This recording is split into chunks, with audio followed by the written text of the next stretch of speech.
parents were basically, my father worked at the Clover Creamery, which was a dairy there. My mother worked in office work with a construction firm.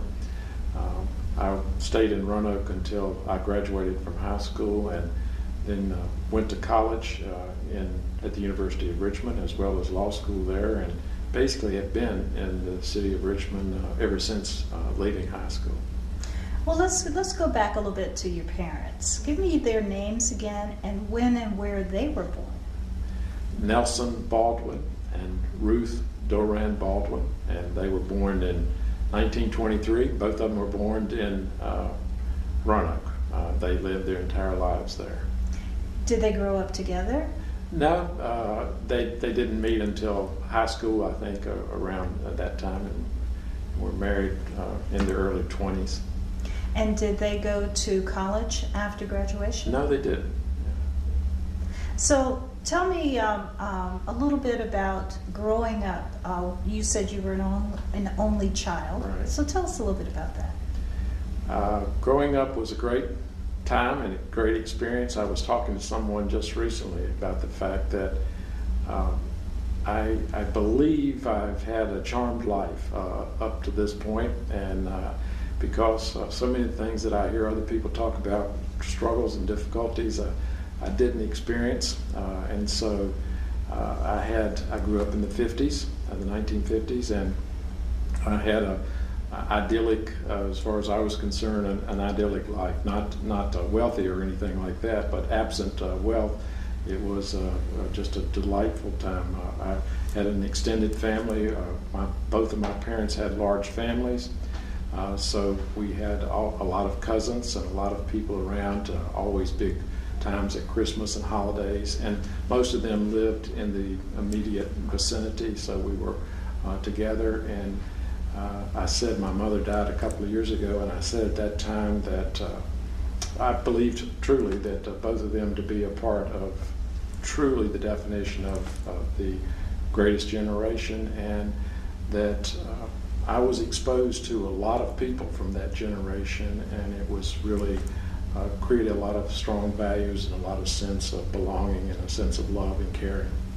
What was, in your mind, so important about that particular generation?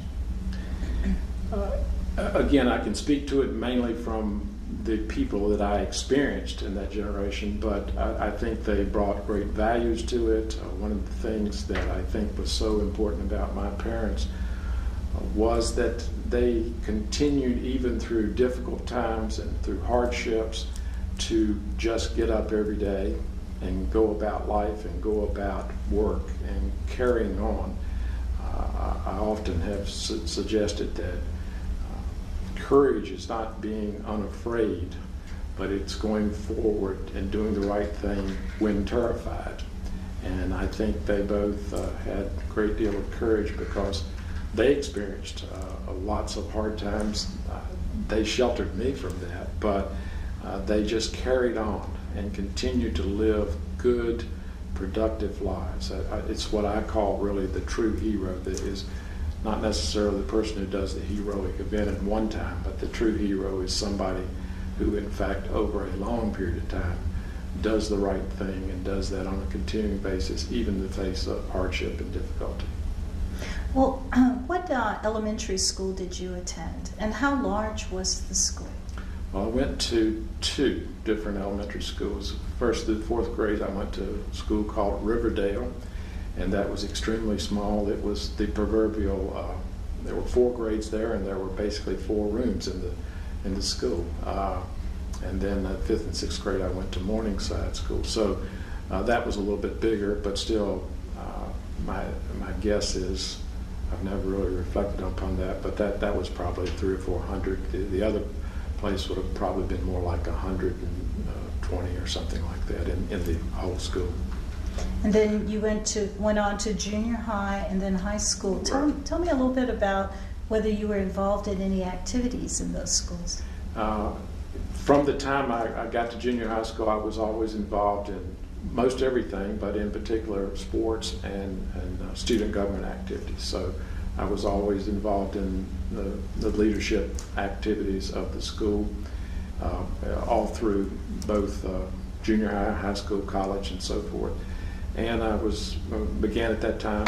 I played basketball and baseball, and throughout my career, I actually went to college on a basketball scholarship. So those are but I was involved. I'm back to the point of I had a really nice, lovely life because I was involved in lots of things, and I had lots of friends, and always had a good time and enjoyable opportunities. What interested you in student government? Well, probably, as we were talking earlier, my personality type on the Myers-Briggs is an ESTJ, and one of the things that type of personality is involved with is, at least from my perspective, is wanting to lead. The instructions or the description of that in some of the books that have been written about it is it talks about the administrator, someone who is in charge. So not for any motivation other than that was just organizing, pulling together, taking charge, moving things forward, directing activities. Those are all things that came natural and were enjoyable to me. And so I'm assuming, although I don't know that I had a calculated thought about why I got involved in it to start off with. If I recall, actually, the first time I got involved in student government, you were nominated for it, and you didn't even, you didn't have much say-so about that. You were just nominated for an office, and then you ran for that office. After that, it was a little bit more on your own initiative. But I think it's basically an ingrained trait of just enjoying leadership and enjoying dealing with others and enjoy organizing things. Did you, what were some of the positions? You said that you were an officer. So what were some of the positions? And did this change from junior high to high school? Yeah. Yes, I was the president of the Student Government Association in all the schools that I went to, junior high school and in high school also. So, and of course you held lots of positions until you got to be a senior, or you got to be, in my case, junior high school was 7th through 9th grade, and senior high school was 10th through 12th. So I was the president of student government in both of those schools. But helped lots of other offices along the way to that. Did you ever have sort of an idea or an agenda when you were student government president? I'm sure when I was running for the office I did, but I don't know that I remember what that was. I mean, nothing flashes to my mind as to the types of things. I mean, obviously you have the general things that students complain about and are interested in trying to work with the faculty to deal with, but nothing specifically comes to mind. You put on dances, you put on various other types of programs, you held assemblies, and you did those types of things. And so it was doing those things in the best fashion that you could, but I don't know that I have a good answer to your question. Were there ever any events or initiatives that you're most proud of while you were student government president? I'm sure I should be able to say yes to that question. I mean, we obviously worked on activities of collecting, food and those types of things for people who are in greater need, raising money for projects of that nature. So those are the things that pop in my mind when you mention that. But I can't really offer much other than that. Well, let me ask you, from I guess the time that you first remember your first thoughts until you graduated from high school, were there any individuals or groups of people who really influenced your life? Well, being involved in sports, obviously, I think that all the people that were coaches along the way had a great deal of influence. I can't say specifically that I had role models or people that outside of my family that I would have looked up to for that, but just as a course of events, you clearly have people who who guide you and shape your values just by the nature of your interaction with them. And so I had some teachers, obviously, that were that way, that I thought were exceptionally good at what they did and at being good people. So those, as well as coaches, both, you always played in Little League and all those things, as well as in the school system, the sports teams that were involved in the school system. So you're exposed to an awful lot of people in that athletic arena. So all of those people, I can't think of anyone that I would say who was not a good role model in those things. These were people who were doing things, many of them on a volunteer basis, so they did it because they loved it. And generally, when you have somebody like that, they're generally pretty good people to model yourself after. Did you have a favorite subject in school? Well, very early on, I planned to be a lawyer. And I'm not sure exactly why that's true. I often worried about this when my own children were coming along, because I wondered whether or not you're asked that question so much when you're a child, what do you want to be when you grow up, that sometimes I have the sense that people, in order to get people out of their hair, they make up an answer to that question, and then they're stuck with that answer for the rest of their life, so to speak. And I often wondered if that was true of me, because I do remember from very early on expressing that interest. Probably because I think people said I argued really well, and that I argued with people a lot, apparently, and debated and that type of thing.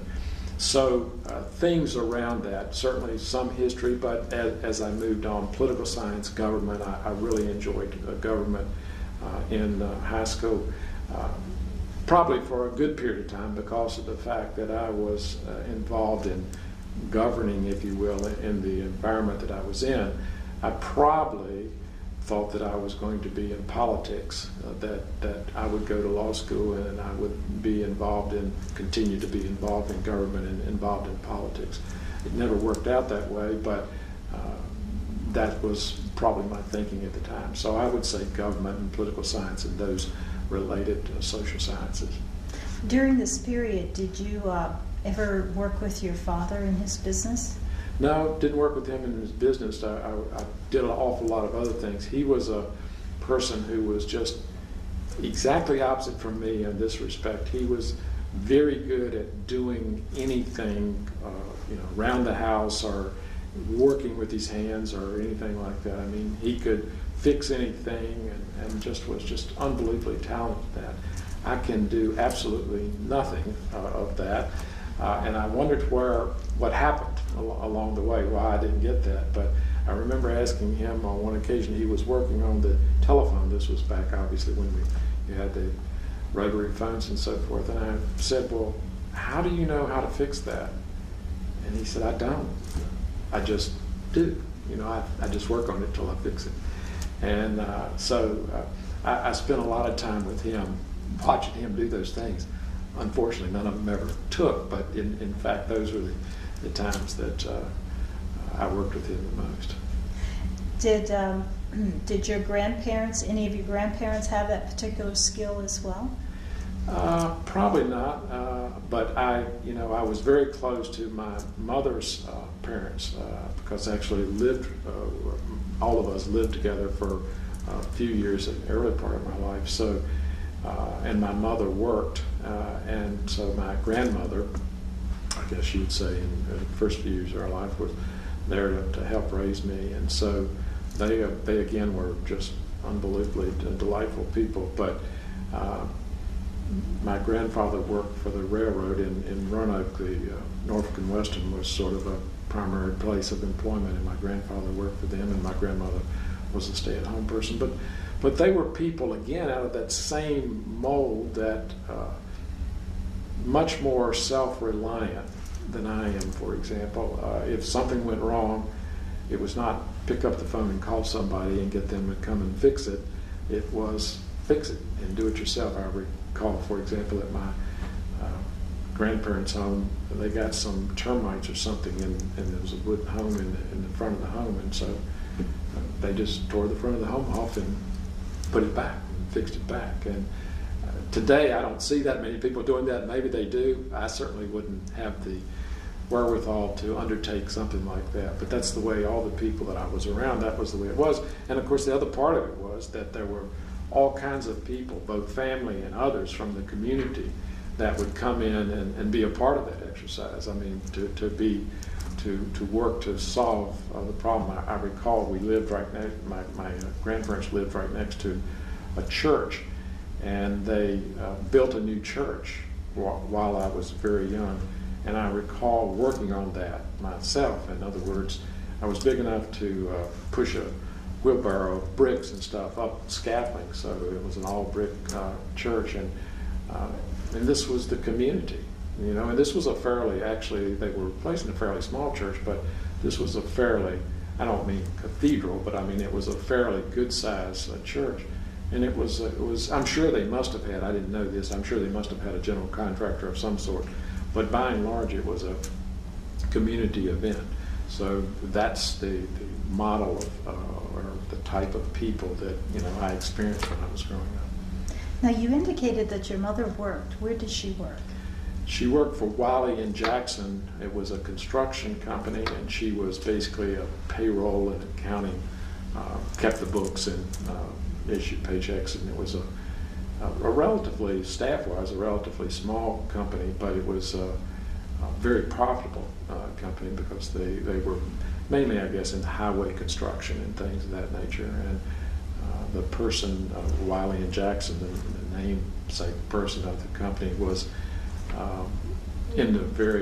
was very philanthropic and made a lot of money and contributed a lot of money to a lot of causes around that area and statewide. So she was basically the accountant and the payroll person for them. So you grew up in a very organized home. You know, I think so. I consider myself to be a very organized person, and I don't know if that was because of genes or what. But yes, everything, I don't recall it ever being a situation where things were cluttered and, you know, that things were not in their place and were not orderly. And I don't know whether or not I would have been today. That would, you know, I would make sure that didn't happen if that was true. But maybe that was because of what I observed at the time. Well, now, you grew up in the 1960s and early 70s. 50s, really. Well, 50s and 60s, I'm sorry. And so did you see changes, and I'm thinking civil rights changes, as well as this sort of movement to change society? Did you see that in Roanoke? Were you a part of any of that when you were there? I didn't see it as much in Roanoke, but I did experience that, and it was the most transformative experience of my life, actually. The summer after I graduated from high school, prior to going to college, I sold Bibles door to door in Arkansas.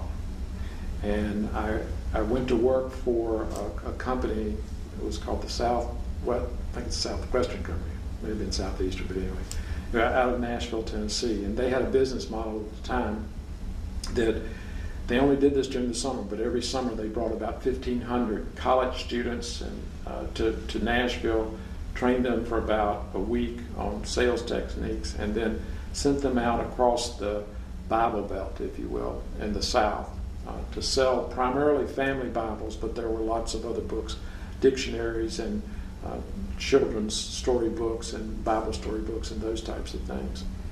And so this was the summer of 1963.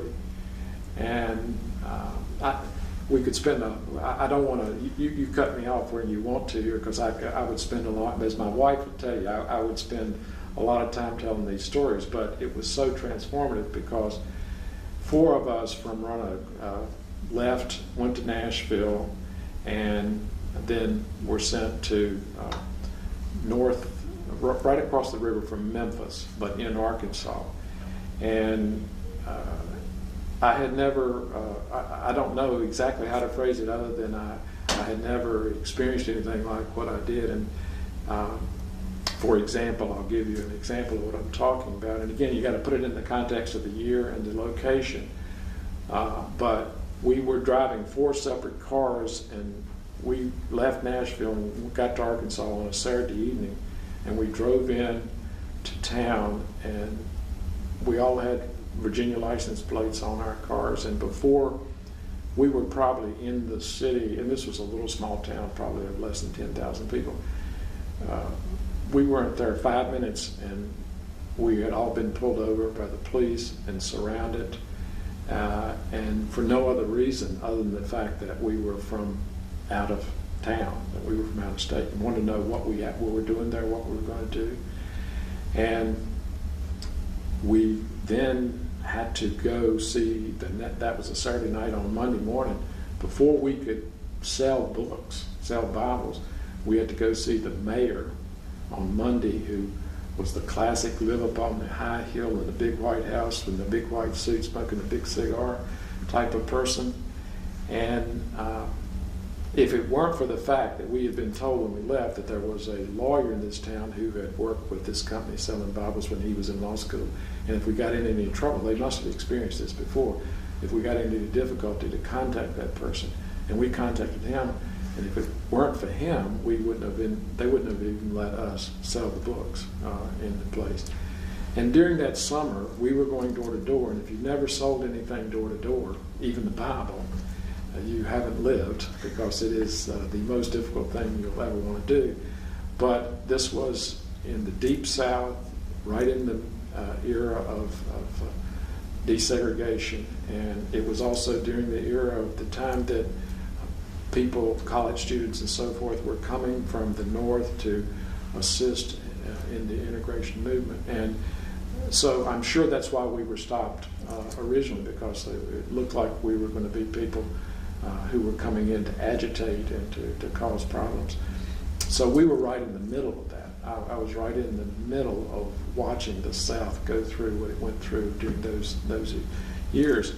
And I saw the hatred, and I saw people who worked in picking cotton from sunup to sundown for $4.29, which was in fact, in my judgment, slavery, although it was not related as that at the time. But so I watched that, and I saw that every day, and I saw the hatred that existed, so I had never really, in all honesty, I never really thought about it. I grew up in an area that was predominantly, all white, and so the schools clearly were all white, and so I never had the occasion really to think about it too much until you were exposed to it. But it was so unfair, and it was so incredibly wrong, that I came away from that really a different person, without really fully knowing it and knowing why. But I always said later that I learned more those 3 months than I did all 4 years in college, at least about life. So I'll stop there. Well, how did it change your perspective of things? I mean, aside from seeing the hatred and the wrong, what did it do inside of you?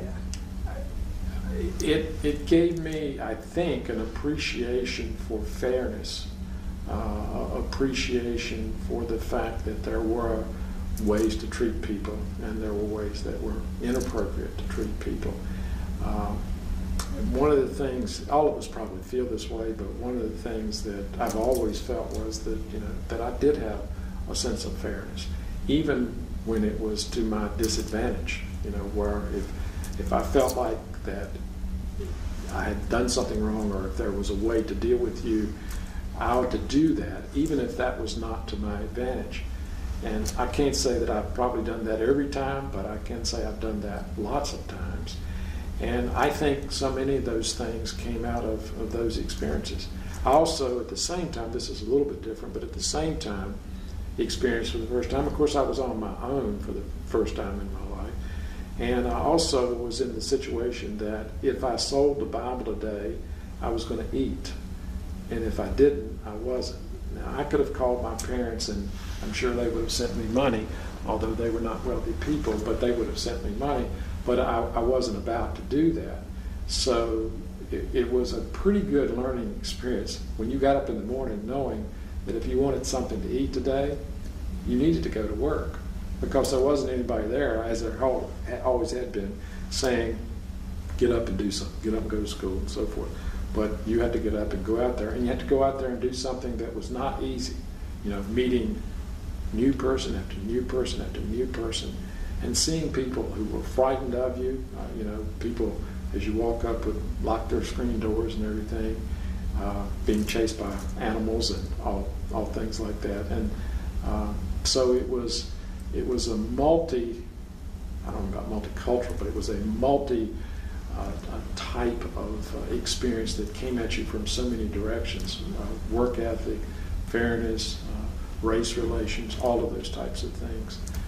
And again, as I've said later, people around in the same general vicinity and so forth, people were being killed doing what we were doing. Although we were not there agitating and we were not there actually directly involved in the civil rights movement, but there was not much way to distinguish us from doing that. So it was a very changing experience. Did you have an opportunity to go to both black and white neighborhoods? Yes, I did. And again, the most difficult thing in the world, because I, at the time, could have sold a book. And I did on several occasions. I remember one that popped in my mind when you asked that question, that I sold. There was a African American man who, I don't even think it was at a home. I think I just saw him on the road or something and started talking about it. And everybody wants, at least back then, and you're in the Bible Belt, and everybody wants the big family Bible that you can set on the table and everything. And it was, I don't know, I think it was cheap. It was $29.95, although $29.95 back then was probably a lot more. But and so I just started telling them, and of course the person would buy it. And I knew the person didn't have any money. And this was a deal where you basically sold, and they could give you a down payment or not, and you took the order, and then you delivered the books at the end of the summer. You kept all your orders, and you go back. So they didn't have to pay right away, although the way I earned my living expenses was to, in fact, get down payments. So you would hopefully get $5 or something like that. And so I sold the book to this person, took the order and everything, and then I was driving on down the road later, and I got out of my car, and there was this woman who's coming up the road with a baby on each hip and just crying and just wailing and everything, and basically begging me to let them off the hook for buying this book, because her husband had bought this book and had spent $30, and their home might not have been worth $30. And so, and obviously I did. So I experienced those types of things that happen all the time. And people who were good-hearted people and who were working in the fields and things of that nature, and who were very religious. Again, it was very easy to sell them sell them books. And this community that I was in, it was a little town called Osceola, Arkansas, and not too far from Blytheville, which I'm sure you don't know either of those names, but Blytheville, there was a big Army base there. I mean, a big Air Force base there. But there were two categories of people there. There was no middle class. There was people who worked in the fields, and there were people who owned the fields. There were the rich people, there were people who had plenty of money and big homes, and there were people, the rest of the people had absolutely nothing. And again, seeing all that for the first time in my life, and then having to integrate into that from the point of view of making a living and participating in life, it was a life-changing experience, but a really great thing to happen before you go away to college.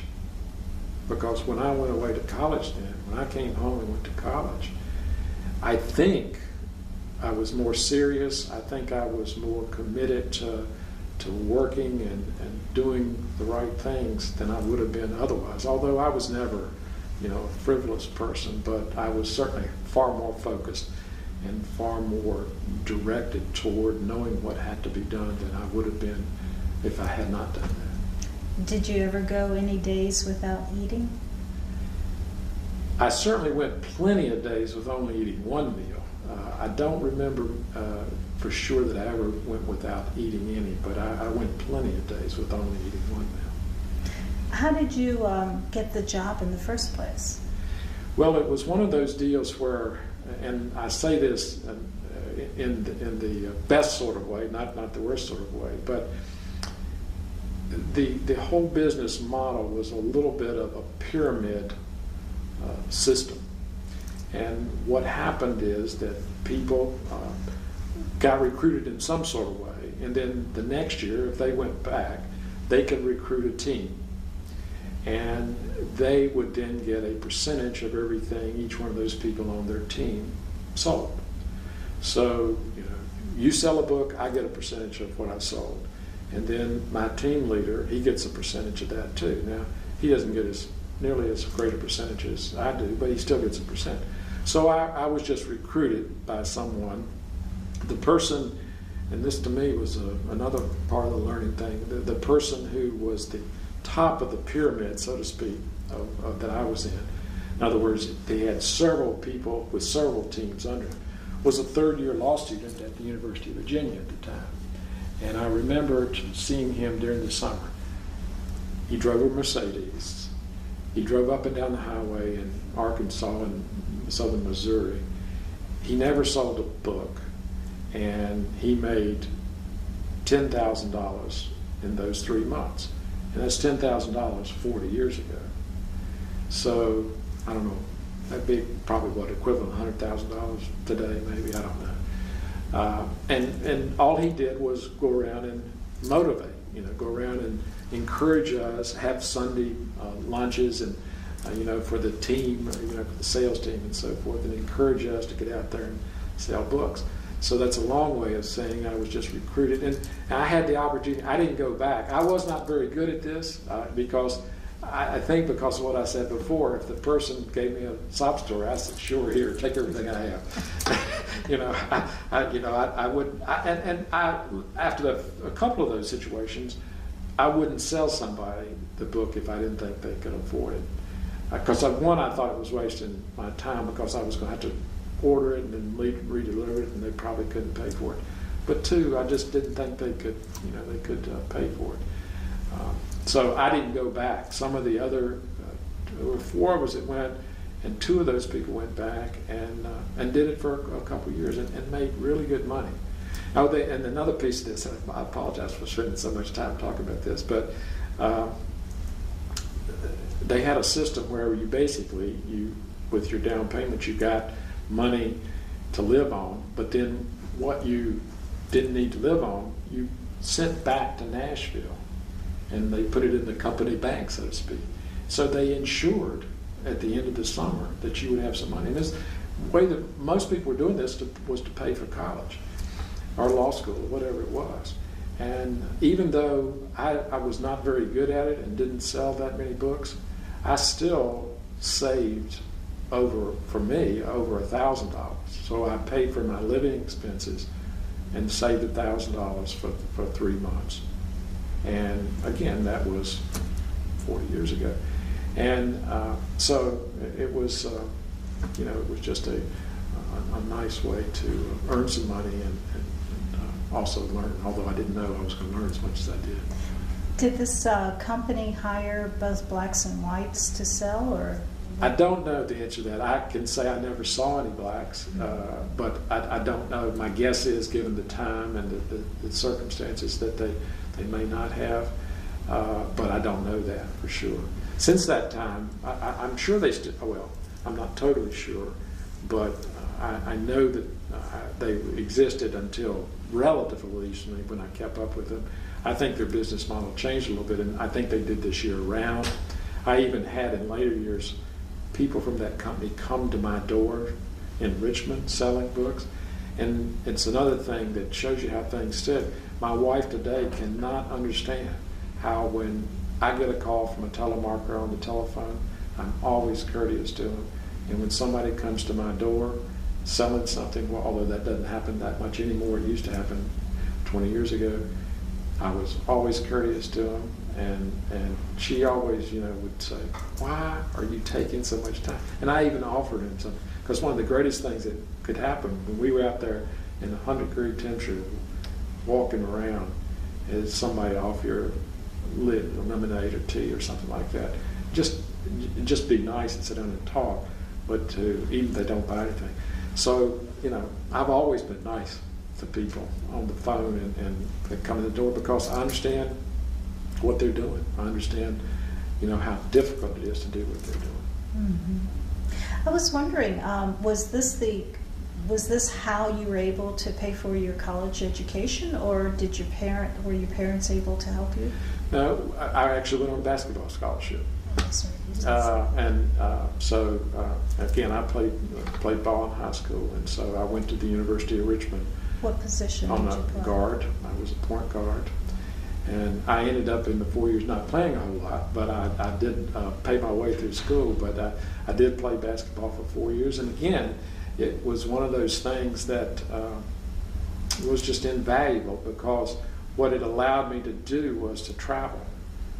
And I had not done a lot of that. My family was poor, and I had not done, just traveling around Virginia and everything. But and this was at a time in which we played all up and down the East Coast. It was not national travel so much, but it just exposed you to so much more of the world and life.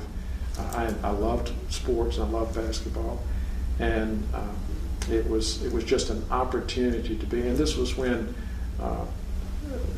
University of Richmond at that time was a part of what was the Southern Conference, and that included Virginia Tech and West Virginia and a lot of bigger schools than now are in those leagues. And so we played, in a top-notch environment, and went to tournaments where it was almost like it's not like the ACC, but pretty close to being like going to an ACC tournament, having kids come up and ask for your autograph and all these types of things, and it was just a remarkable thing. But that's how I paid for my way to college.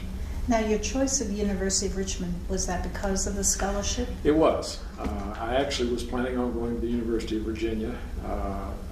Throughout my entire life, that's all I ever expected to do, and I was admitted to go to school there, and apparently they didn't think I could play in the ACC, so they didn't give me a basketball scholarship for that. But the University of Richmond did give me a basketball scholarship, and it probably, my choice probably was more from the point of view of just continuing to be able to play basketball, and it being a way to pay for school was secondary.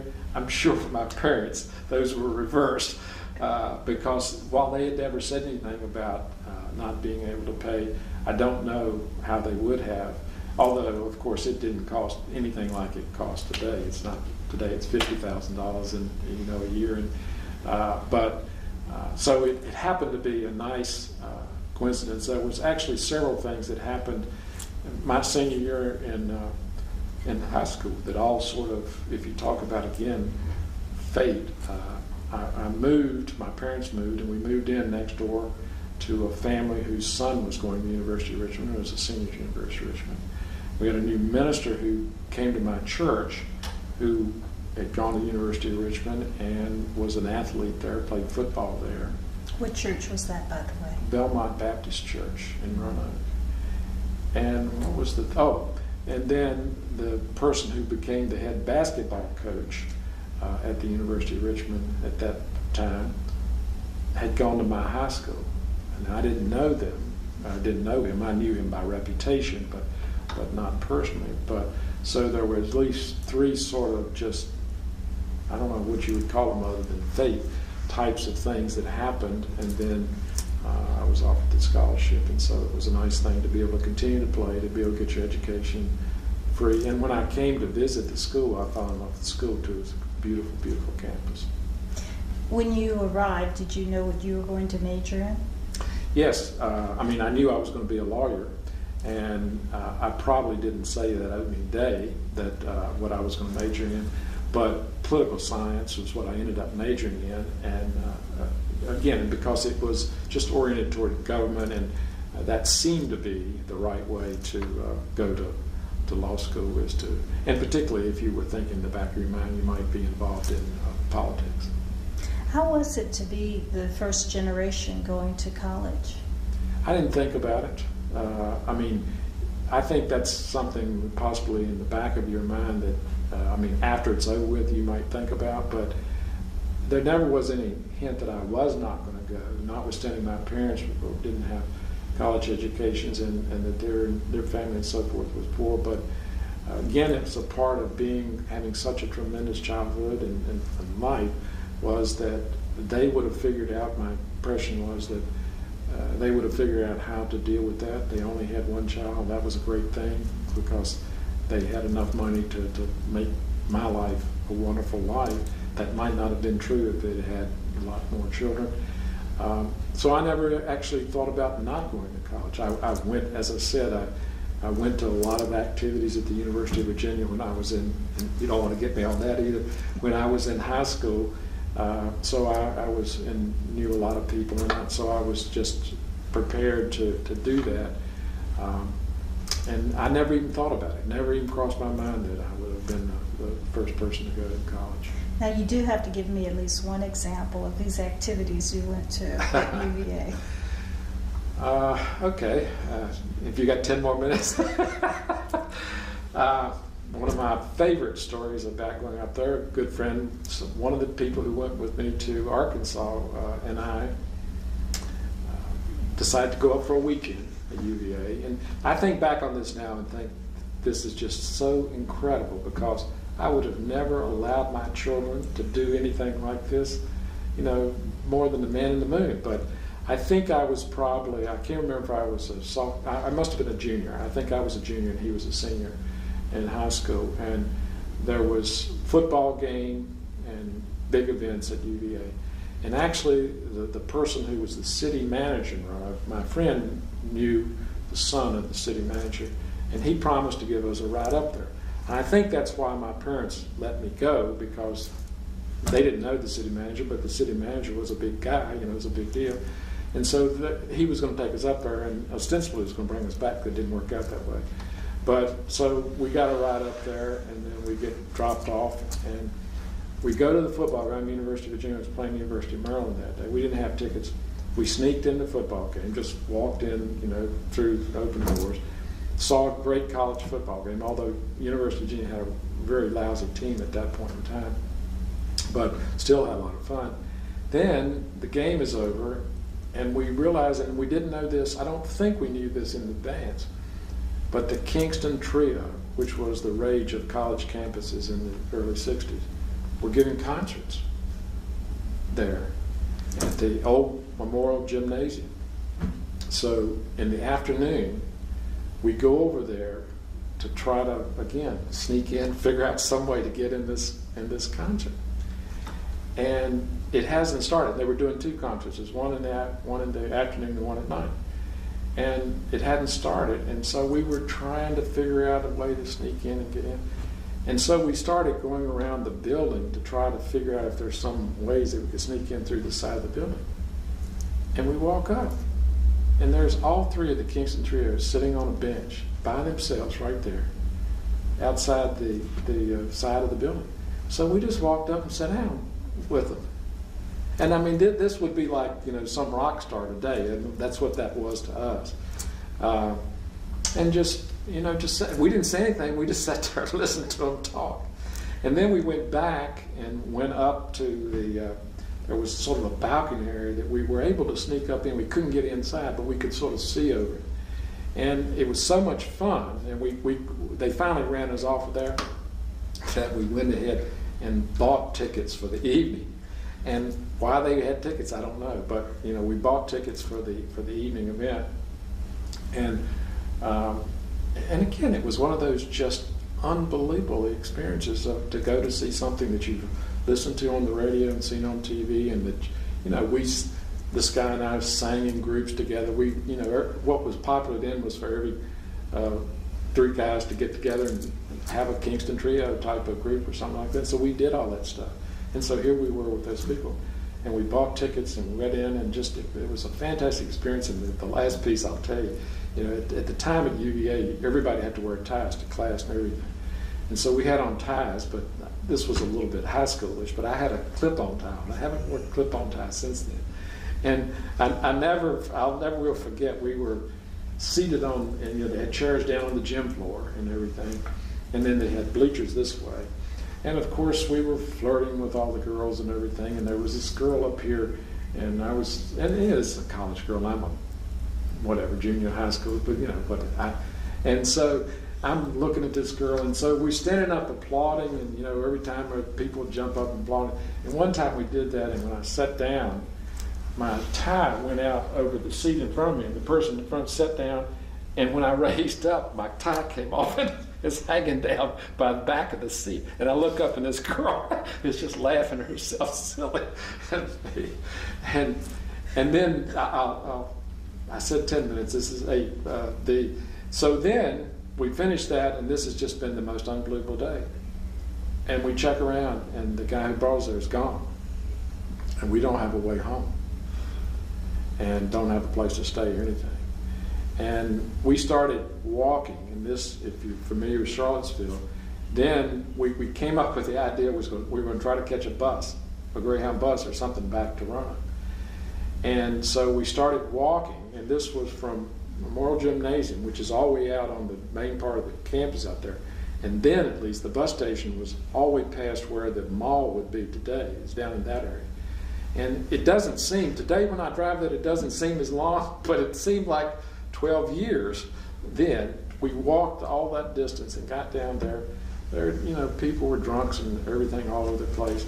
And amazingly enough, we're able to get a bus, and like at 2 o'clock in the morning or something, rode a bus all night, or not all night, but a couple hours, and got back into Roanoke. And the bus came through our area of town on the way to the bus station. We got the guy to stop and let us off, and then we walked another couple miles home and got home about daybreak. And how my parents let me do that, I'll never know. And like I said, I would never let a child of mine do. But it was, again, it was one of those experiences that I'm sitting here now telling you about, because it made such a difference and gave you such, I guess, confidence and ability to take care of yourself, I guess, is part of it. But anyway, that's... Did you ever find out why they left you? I don't know that they ever knew for sure that we were to ride back with them. I think that their son stayed up there with some people, and so they just went on back. And so it was not anything intentional or anything, but it was typical lack of coordination of high school students about what was going on and not caring one way or the other. And you didn't get in trouble coming back so late? No, I didn't. And this was, didn't have cell phones. I think we probably did call from the bus station and tell my parents what was up. But, we didn't have cell phones or anything. So this was, again, I would have, if that had been me as a parent, because I had several things, not nearly that bad, but where my kids I wouldn't know where they were for a couple of hours, and I would be going off the deep end. I would have probably had a stroke if I'd been there. But. Well, now, let's take you to college again. Were there any professors who really kind of helped to shape your mind about becoming a lawyer? Not so much about becoming a lawyer. Spencer Albright was a professor in our political science department that was, just very beneficial and influential, I guess you would say. But as I said, my mind was already set on becoming a lawyer from the day. I remember easily back to the 9th grade, but it could have been even before then. So there was never any hint or question about that. Did you enter into student government while you were in college as well? I did. And I was president of the senior class. I was vice president of the junior class, and I was president of the senior class. Again, it was, I think part of this is the fact that in that era, in that period of time, there was sort of I don't know if model is the right thing to say, but there was this image that you had, that people were involved in sports, and they were involved in these types of activities. And one of the things I've always said throughout my life is that if you tell me what the rules are, I'm a rule follower, and I generally can follow the rules and play by the rules pretty well. And so the rules were, those are the things you did. I mean, you know, no one had to tell me that, but that's what you saw happening around you, and that's what you did. What I've always said later was the more difficult thing happened when you get out of school and there's no one around to tell you what the rules are, and you sort of had to make them up a little bit. You still have these general rules.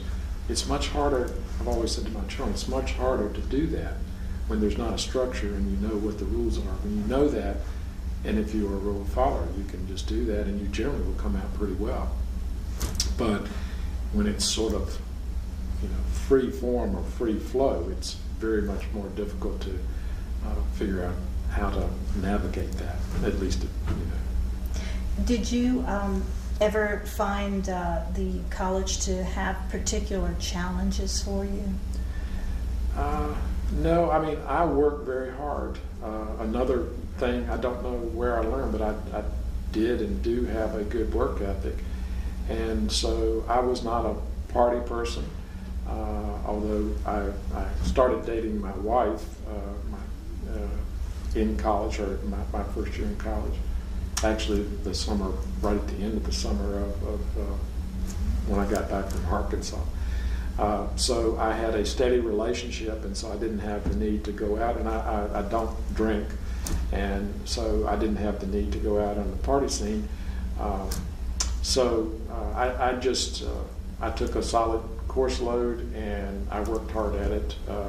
And was it difficult? And yes, it was difficult, but not any more so than normal, I don't think. I mean, it was just a fairly normal college experience from that point of view. I mean, I did well, but it was because I put in the time. Tell me a little bit about how you met your wife, and a little bit about her background as well. Well, I've known my wife since we were 5 years old. And give me her name.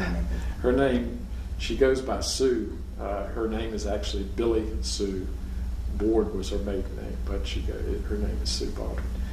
And we grew up in roughly the same neighborhood and went to the same church. So I knew her in, I think they call it sunbeams or whatever the 4 or 5 year old class for children in Sunday school.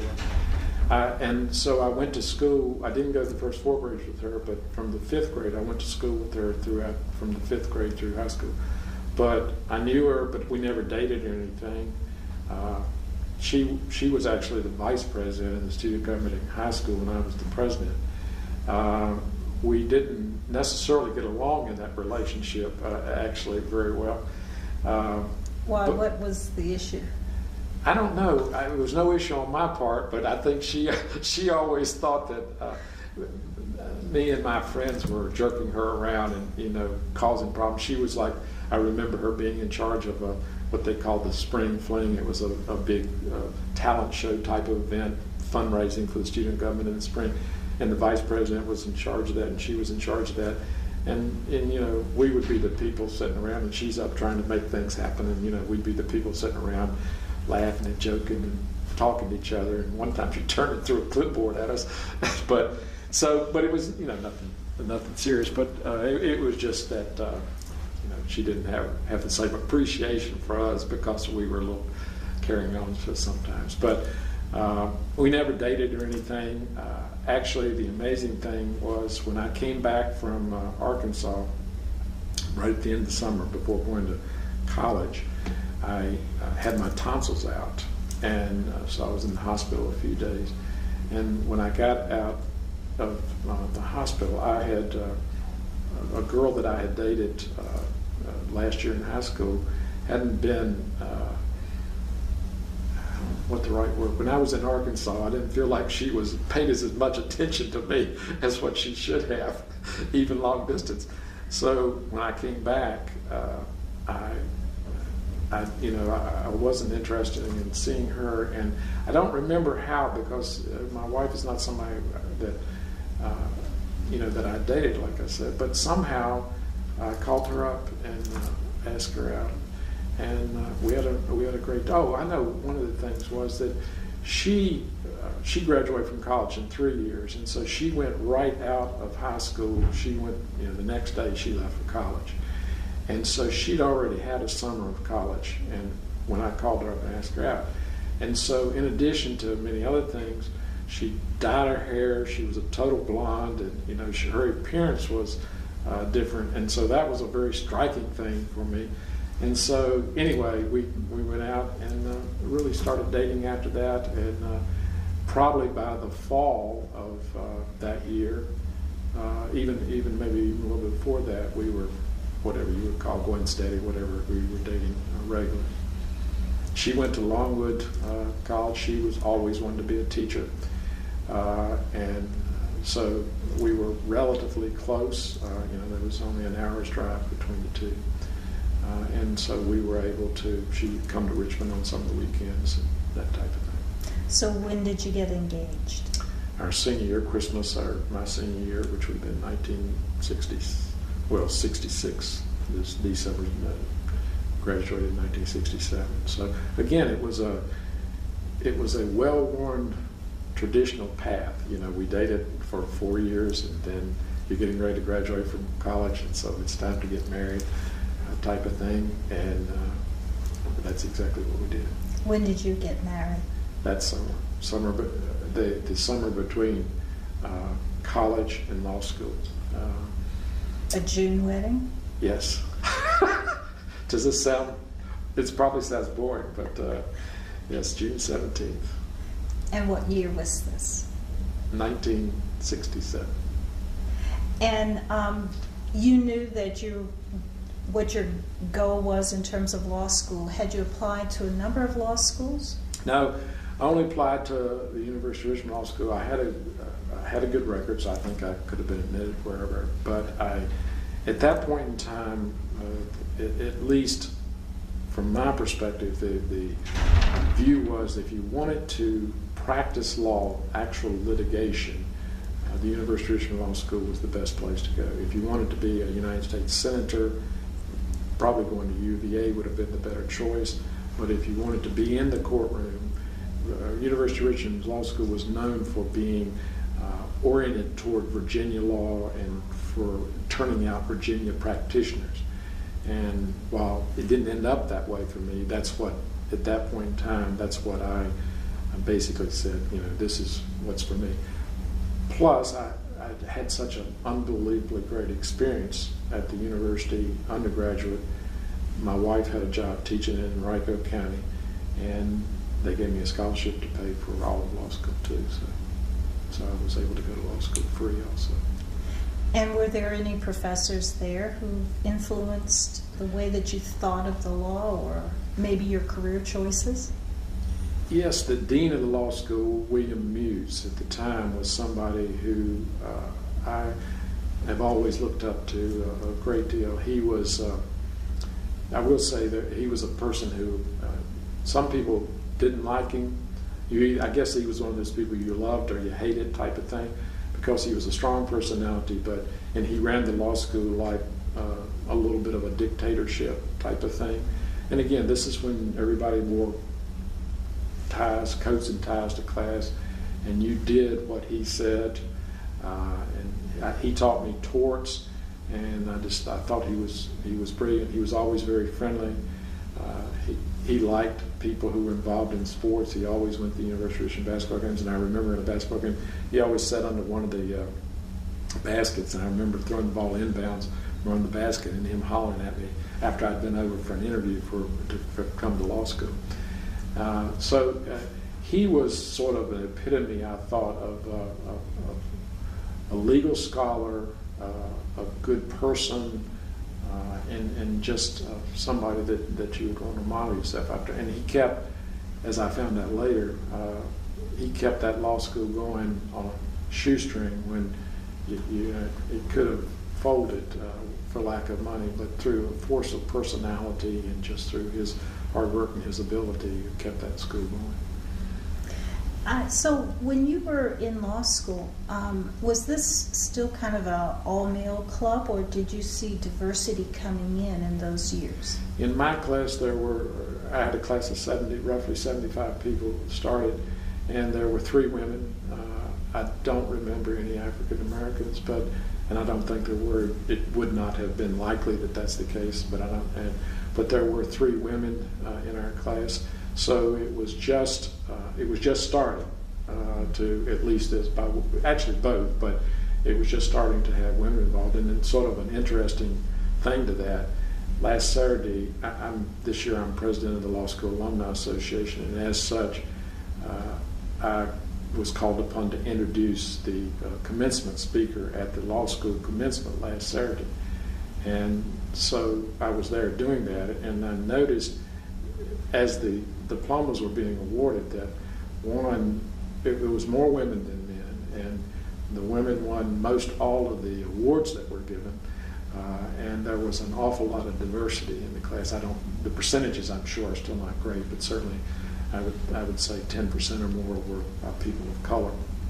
So a lot, obviously, every place has changed, but at that point in time, being a woman in the law school was a very unusual event.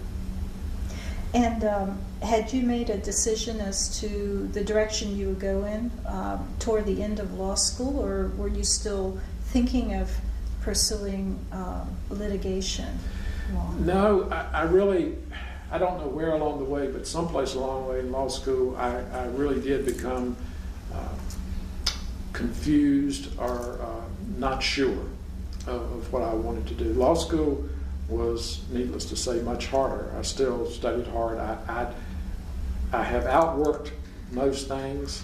There gets to be a point in life, though, where there's some things you can't outwork, but I certainly spent a minimum of 70 hours a week when I was in law school, every week. And so, but at the end of it, and I did well, but at the end of it, I still didn't know for sure whether or not I was qualified, or whether or not I had what it took to really be a top-notch lawyer. And that played itself out in this way. I was in ROTC when I was in college, so I had a military commitment. And that was a good thing, because now we're in the middle of the Vietnam War. And so I had to go into the Army when I got out of law school. And the choice then was to go into the Judge Advocate General Corps, which what most lawyers would do. But if you did that, that was a 4-year commitment. And if you went in another branch of the service, that was a 2-year commitment. And so I chose, instead of going into JAG, I chose to go in. I was in the Adjutant General Corps, which was basically, again, another one of these fate types of things, but it's more or less the group of people who administer the Army, so to speak. And so my assignment, to branch assignment coming out of college, was in AG. So I was pretty sure I wasn't going to go to Vietnam if I didn't go with JAG. So I chose to stay in the AG and have a 2-year commitment. And so I think that was the first step along the way, maybe, of moving away from going into litigation, going into a private practice of law. And so where were you assigned for those 2 years? The ultimate assignment was in Northern Virginia. So as they say, I joined the Army to see the world and saw Northern Virginia. I was in Indianapolis for a short period of time, a couple of months, but my ultimate assignment was in Northern Virginia, and again, just couldn't have been greater. I mean, it was, I was in a place called Ben Hill Farms, which I'm sure nobody's ever heard of, but it's in between Warrenton and Manassas. And it was an Army security agency, a very high secret type of thing. And I was the adjutant there for a 500-person command. And that's, again, a person who administers, runs shows. So I started to get involved in running things, and because of my student government and so forth, that was the type of stuff that I liked. So I wasn't involved in much in the legal side of things, but just more in the management and administration of things. And it was, I was not a big Army person, notwithstanding I had gone into ROTC, and I was very much opposed to the Vietnam War. And so I was, again, just extremely fortunate because actually I got orders to go to Vietnam, actually, while I was stationed in Northern Virginia. So I would have been there a year and then in Vietnam a year. And I found out I had orders to go to Vietnam 1 week after my wife found out she was pregnant with our first child. And so I was again able, because the colonel I worked for there basically talked people out of sending me to Vietnam. So I got to stay at that place in Northern Virginia for 2 years. And it was such a great thing because of the fact that law school had been just a total grind, just every minute of every day, and very hard. And this was like a vacation, even though I was working. And I worked hard, but it was like a vacation compared to law school. And it was around great people. It was another environment that I'd never been involved. And I used to always say, I've spent 2 years in the Army and I don't think I ever picked up a gun. And which was, a good thing, for me. So it was another great experience. And a lot of people, some that I've maintained relationships with over all these years since that time. What kinds of skills do you think you acquired working in the Army in that particular position? Again, I guess what I was saying earlier, organizational skills, which I already had, but this is at a new level. The Army is organization squared, if you will. Some management skills. I managed a few people, not a whole lot, but I watched a lot of management going on. I dealt with both the military types, and there were an awful lot of civilian types that were there. I dealt with people whose fields I had never been in. Most of these people were engineers. What they did was basically conduct spying operations, rather than satellites, then through towers and through flying aircraft and everything. So I dealt with a lot of different kinds of people than I'd ever been exposed to. So, I would say the main things are just that general how to deal with people, somewhat of how to manage people, and again, being well organized and those types of things. Did you see a difference between the civilians that you supervised and those in the military? I'm sure there was. Nothing comes to my mind as a great distinction. I mean, generally speaking, most of the military were short-time people, and generally with a short-time attitude of do whatever's necessary and I'm getting out of here type of thing. And the civilians were people who had been there and were there. That's their livelihood and making a living. So you generally had a much more commitment, if you will, to it by those civilian people. And generally, the more the engineers and so forth were the civilians. But the military type tended to be young people, more like me, who were there for a short period of time and be gone, and wanted to have a good time, while they were there. So you feel that was more your attitude, the sort of short-time military? No, I mean, clearly I always had in mind I was going to be out there in 2 years, but as I mentioned earlier, I have a good work ethic up till now, knock on wood, and so I always worked at it hard, and so I gave them, I do believe in giving it 100%, so I always gave them 100%, and I actually got thrust into a position that had a fairly high level of responsibility for someone at my age. I was 25 at the time. And I think reputation is a pretty important thing. And so I always wanted to make sure that I had a good reputation. And I think the people who went to bat for me to try to keep me there and get me out of going to Vietnam believed in me enough and thought that I'd done a good enough job that they felt that way too. But it was still, it was a different environment. It was a serious work environment, but not like law school, not like just 100% grind all the time. It was a fun thing, more, parties and more, just a different atmosphere. And so after your 2 years, what happened? Well, that brings back to the story of what to do with your life. And so when I got out of, was about ready to get out, I applied for I made a conscious decision to apply for 3 different types of legal jobs. I applied for a job at a private practice law firm, one of the biggest law firms in the state. Which one was that? McGuire Woods. I applied for a public sector law firm job. That was the Attorney General's office. And then I applied for an academic job. I had been a good student in law school, so I applied, sort of probably showing a lot of moxie or something. I applied to be a professor at the University of Richmond Law School. And I was fortunate enough to get offered all those jobs. And so it came down to trying to figure out, you know, do you go in private practice, do you go in a public type of thing, or do you stay in academic? And I don't know if I made the right decision. I don't know why I made the decision. You know, I had been successful in the academic arena, so I ultimately chose that. I went back to teach at the law school at the ripe old age of 27. And how did your wife feel about your decision? She was very supportive, and as far as I know, has always been very supportive of that. I don't know if I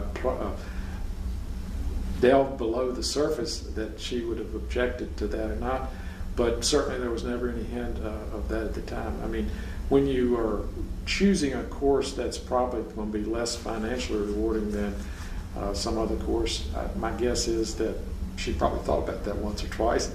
But in all honesty, at that point in time, the 3 jobs, the job I had didn't pay quite as much as the private practice, but it was pretty close. It wasn't a whole lot. And of course, neither one of them was very much money compared with today, but it was, they were comparable types of jobs. So it was never an issue, never raised. I mean, we talked about what we were doing, and her view is, as you might suspect, was you just need to do whatever makes you happy, whatever you think you're going to be excited about. So what year did you begin your career as a law professor?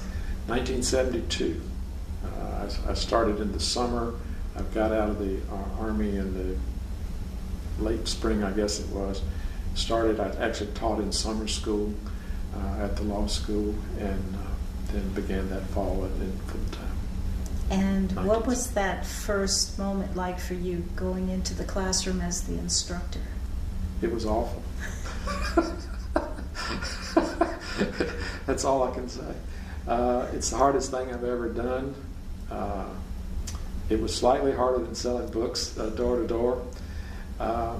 And as it turned out, I don't think I was probably cut out for it, but I'll put it to you this way. That summer, for every 1 hour I taught in class, and in summer school, you know, to accelerate, you teach more than just 1 hour. But for every 1 hour I taught in class, I spent 13 hours of preparation. And it was just the hardest thing I've ever done. And I don't think I was very good at it, because I spent all my time, you know, again, my personality type I was talking about, I needed to know that I knew everything. Well, you know, you can never know everything, but that's what my goal was. And so I spent all my time trying to learn everything, to go in there the next day so I would know everything, and very little of my time figuring out how to present it. Of course, when I was coming along, it was always just a lecture, but it was a Socratic method.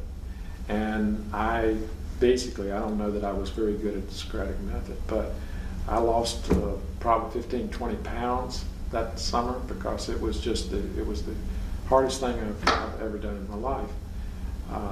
But again, through another charmed opportunity, and this will sound unbelievably strange, but the dean that I spoke so highly of earlier died, and right before, or you know, that year, and so they had an interim dean during that year, and he was a professor that I had when I was in school there, and so that was the person who basically hired me to come back to school. But now they had hired the full-time new dean for the law school, who was coming in the fall the same time I was coming And so I didn't know exactly whether or not I was going to be able to make it, because it took everything I had to teach just one little course in summer school.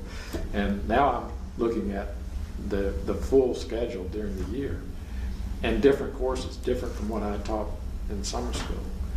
And the new dean comes in, and one of his first revelations was he needed an assistant dean and somebody to do a lot of the administrative stuff. And none of the people on the faculty, the experienced people, the academic types, wanted to do it. So they asked me if I wanted to do it. And I said, sure. So now, you know, I'm, what is it now? 29 years old? No, 27 years old. And I'm assistant dean of the law school. And it turned out to be a great thing, because I got one course dropped. I didn't have as much preparation. And I was right back in doing what I'd been doing, in a way, in the Army. I was running, you know, as it turned out, he was an outside guy. And it turns out I was back running a law school at 27 years of age, and something that I loved. I loved the place, I loved the law school, I loved what I was doing, and it got me off the hook from having to, you know, to teach, which I didn't think I was going to be very good at, and I didn't know how to deal with that at the time. But you know, so I was able to, you know, keep going and teaching the classes I was teaching, but it just was a great relief to have something that I knew I was good at and could do. And so what were some of the challenges that you faced, especially your first year as assistant dean? Well, I was responsible for all aspects from admissions. I mean, there was a person who was the head of admissions, but I was overseeing that. So you were responsible for getting a class, for admitting people. At that point in time, far different from the day, you interviewed all the people who wanted to come. And so I interviewed all the people that we were interested in. Let me say that, not everybody who submitted an application, but all the people that you were interested in taking were personally interviewed, so I did that. How many people are we talking about? It probably, and I don't have the figure right on top of my head, but probably it would have been for a class of 75, so we would have probably had 1,000 applicants, and so I probably would have interviewed certainly 200 or 300. And how long would the interviews be? Some of them, half an hour at least. Some of them might be more than that. Over the course of how long? From start in the fall and finish up by late spring. I mean, you know, the whole academic year. But it was a lot of, again, it was hard work. But I didn't mind. You know, I don't mind working if you certainly. I was having fun and enjoying it.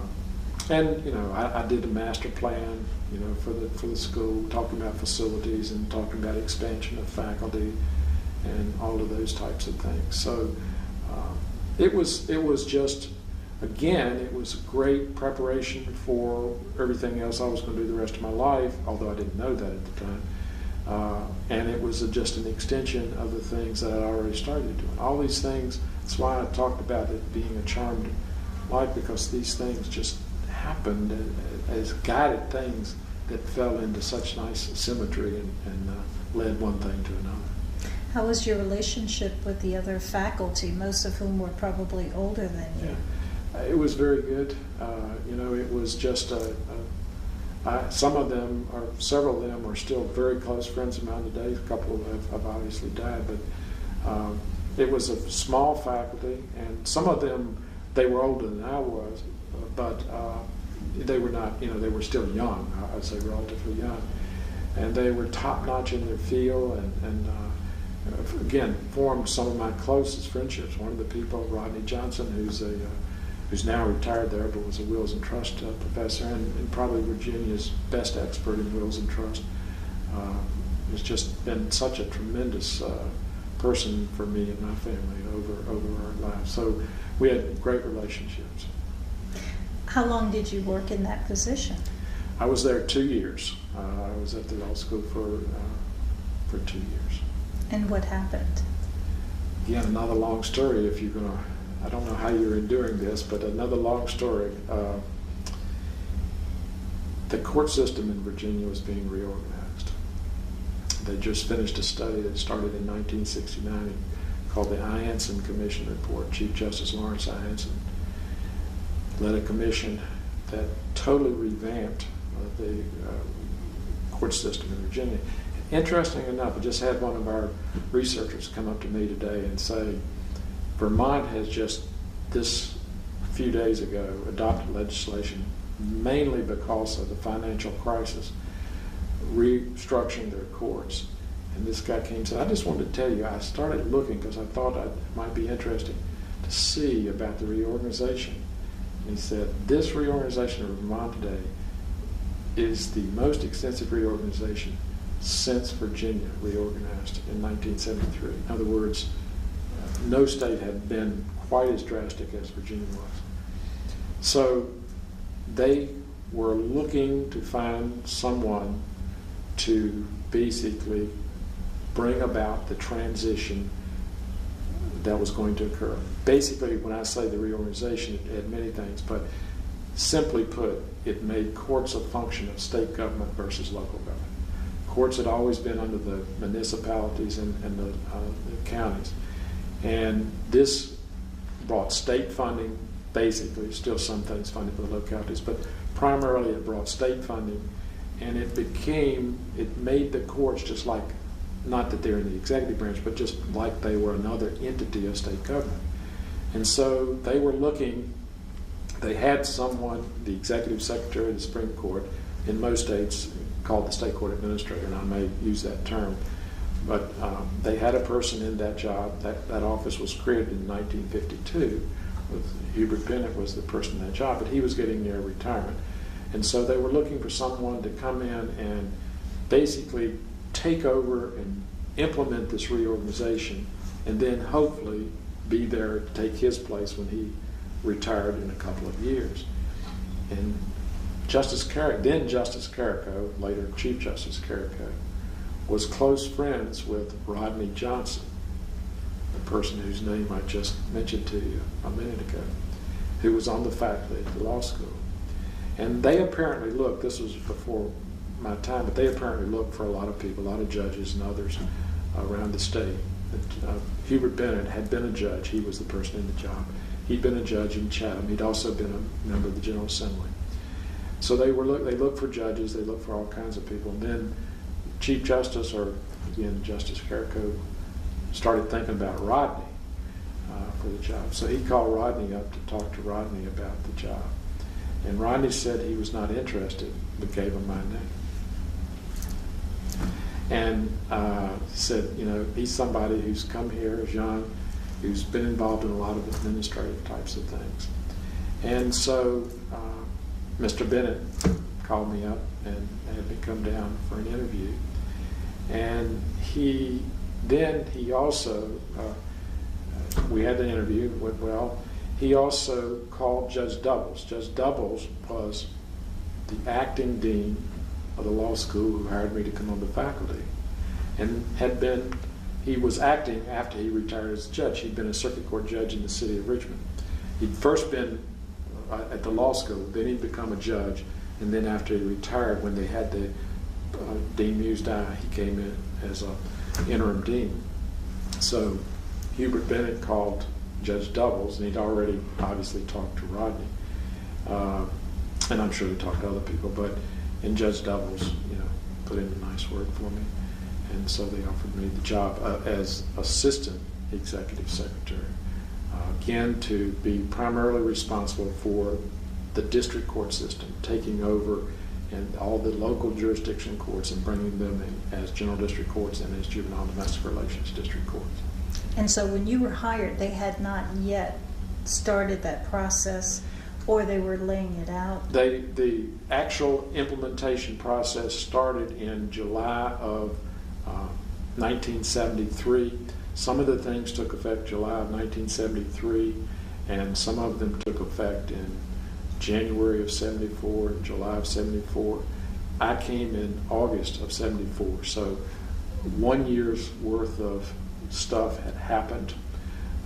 They had spent that entire year looking, for somebody to do this. So I came in. Again, I've always said this was so fortunate because I still came in at a time when there was basically nothing there. In other words, the foundation for everything that's there today was created from 1973 on, because the statewide court system didn't exist prior to that time. Mr. Bennett, in the job that he had, the job at that time from 1952 up until the courts were reorganized, were primarily helping the Supreme Court and helping put on conferences for judges and things of that nature. But there was no real statewide administration going on. So everything from that point of view started from that period of time. I will tell you one of the side, and you have access, you say to all these, so stop me if this is a story. But I thought a great story about the creation of the office that y'all may have or may not. It was very controversial, actually, when the office was created. So much so, when the legislation was passed, and again to start July 1st of 1952, and Mr. Bennett was hired, and he was the perfect person for the job because there was skepticism about the position. Most of the judges didn't want it, and so Mr. Bennett was, one, was a judge, two, had been a legislator, and three, had the ideal personality. He was the country gentleman, and he was laid back, not threatening to anyone, the most pleasant, softest demeanor, the greatest sense of humor. So he was the perfect person to come in and get the office started. But it was a pretty short period of time, I think, before, maybe it was even on July 1st, I'm not sure, but sometime right about the time the office was created, the Times-Dispatch ran a lead editorial, and the title of it was Super Snooper. And the editorial was about the fact that this new position had been created in the Supreme Court, and that the fear among the judges, and the word was that this person would be a person who snooped on the judges and who traveled around the state to make sure that they were doing their jobs and that they were doing their jobs well. And that was the context in which the office came into play. And again, Mr. Bennett was perfect because he didn't fuel that fire, and people saw that he was not going, although he did travel around the state and go to all those courts, but he immediately established great working relationships and great rapport with all the judges, and diffused to the extent possible that sense that this is Richmond and somebody who's coming out here trying to tell us how to do things. Tell me a little bit about how your family was growing during this period. Well, while I was in the military in Northern Virginia, my wife became pregnant, and our son was born at the hospital in Manassas in Prince William County. What's the name of your son? My son's name is Christopher Brent Baldwin, and he goes by Brent. And so we had a child while we were still in the Army. And when was his birthday? His was October 23rd, 1971. So I always flinch when I say that, because to say how old he is makes me sound so bad, so old that when people ask me now, I just say, do I have to tell you how old he is, or how old our children is? But anyway, he was born in 1971. And it was a great thing, again, because my wife was not working, at the time, didn't have to work when we were in the military. And so she was able to stay home, take care of him. And then that continued because she stayed home, even though she had taught while I was in law school, and was the breadwinner, in essence, while I was in law school. She was able to stay home, I guess, for the first 10 years after that. He was born in 71, and then my daughter was born in 1977. I have a son and daughter, and she was born in Richmond after we moved back to Richmond. in 1977. And what is her name? her name is Stephanie Danielle Baldwin. And again, my wife was able to be there for both of them and stay home while they were young. And I never really appreciated what that meant, actually. I don't know why I say that, but I never really did until I'm watching my daughter now, who has my grandson, and the difficulties she works and the difficulties that she has balancing everything. And I always think to myself, well, I don't ever remember us having that problem. And then I realized we never had that problem because she was able to, my wife was able to stay there and take care of them.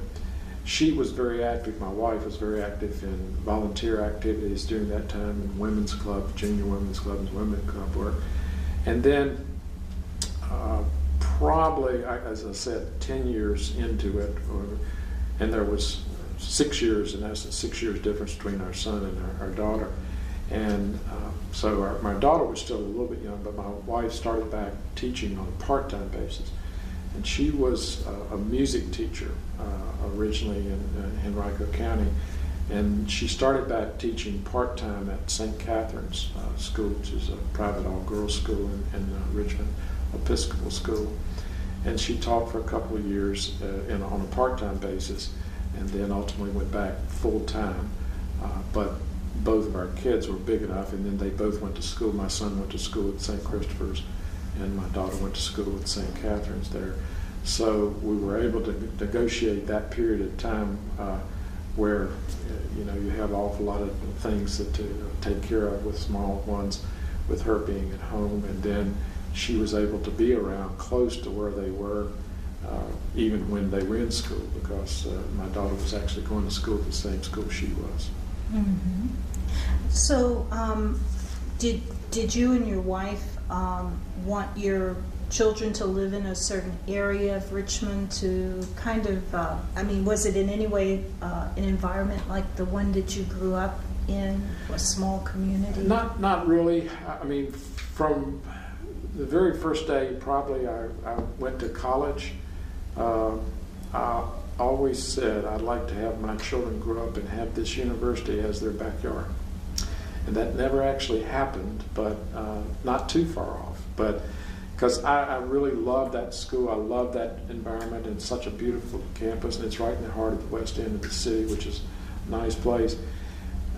And I never was able to be in a situation where I lived so that they could have the university's backyard, but they both went to school within a couple of blocks. They would, my son, as I said, at St. Catherine's, and my daughter my son at St. Christopher's, my daughter at St. Catherine's, and my wife working at St. Catherine's, and so they were all right there in that environment and that community. So it partially became true. We actually both always lived on the south side of the river, and again, interestingly enough, we've moved 4 times, I guess it is. We've lived in 4 different places, and each time we haven't moved more than 3 or 4 miles. We start here, we move 3 or 4 miles, and 3 or 4 miles, and 3 or 4 miles, and if we live long enough, I suppose we might be back to the exact same place that we started. So we generally lived in the same area. It's close and accessible. The kids, I thought, had a sort of an ideal situation in their lives. I don't know how they felt about it, because they went to school at private schools in which there was what I call a West End mentality that goes on there in the city of Richmond. A lot of wealthy people, and what brings that with it. We weren't, at least from my perspective, wealthy, and we lived away from that, so that when they were in school, they were exposed to one culture or one life setting, and then when they were in the summer in the neighborhood and all the other time, they were exposed and had a totally different set of friends. So they were exposed to 2 different lifestyles and life settings and 2 different friends sets, and I always thought that was a good thing. They probably experienced some bad things from the point of view of kids not wanting to come out to their house and travel the distance it is away, and all the travel and carpooling they had to do. But other than that, though, I thought it was a really good thing. Mm-hmm. Let's go back to the courts and your new position. And tell me what it was like your first year, some of the things that you had to do, and how the things that you experienced prior to that time really played into what you were doing. They were a perfect model for it because, as I said, the great beauty of it is you were walking in, and while things that had been underway for about a year, it was still very much, everything was just getting started. So what was needed and called out for was somebody with organizational ability. And so, and obviously other things, but somebody who was organized and just, when you're going out trying to find out, at the time you didn't even know, some courts existed, and mayor's courts and things existed across the state that no one even knew about. And we were trying to close those things down and bring all of that into the state. So it was an unbelievably exciting opportunity and time, again, as all of these things I've described to you have been for me, because you just ask yourself, how in the world did you get the opportunity to do something so neat and cool as this? So I was involved in government, I was involved in politics, I was involved in administration and management and leadership and organization. So I was involved in all those things that I'd always thought or were always interested in. And I do remember one of the first things that, literally the first week on the job, there was an entity called the Committee on District Courts, which still exists, but is, at least from what I understand, has fallen into probably less use than it was then. But, and again, you'll have to stop me if you want to slow up if I spend too much time on talking about one thing. But when the courts were reorganized, the General Assembly set up a committee called the Committee on District Courts to serve as a transition entity.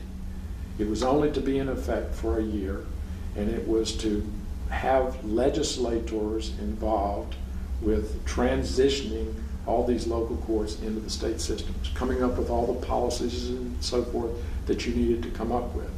So you had on that group, you had the leadership in both the House and the Senate of the legislature, and then you had 3 judges.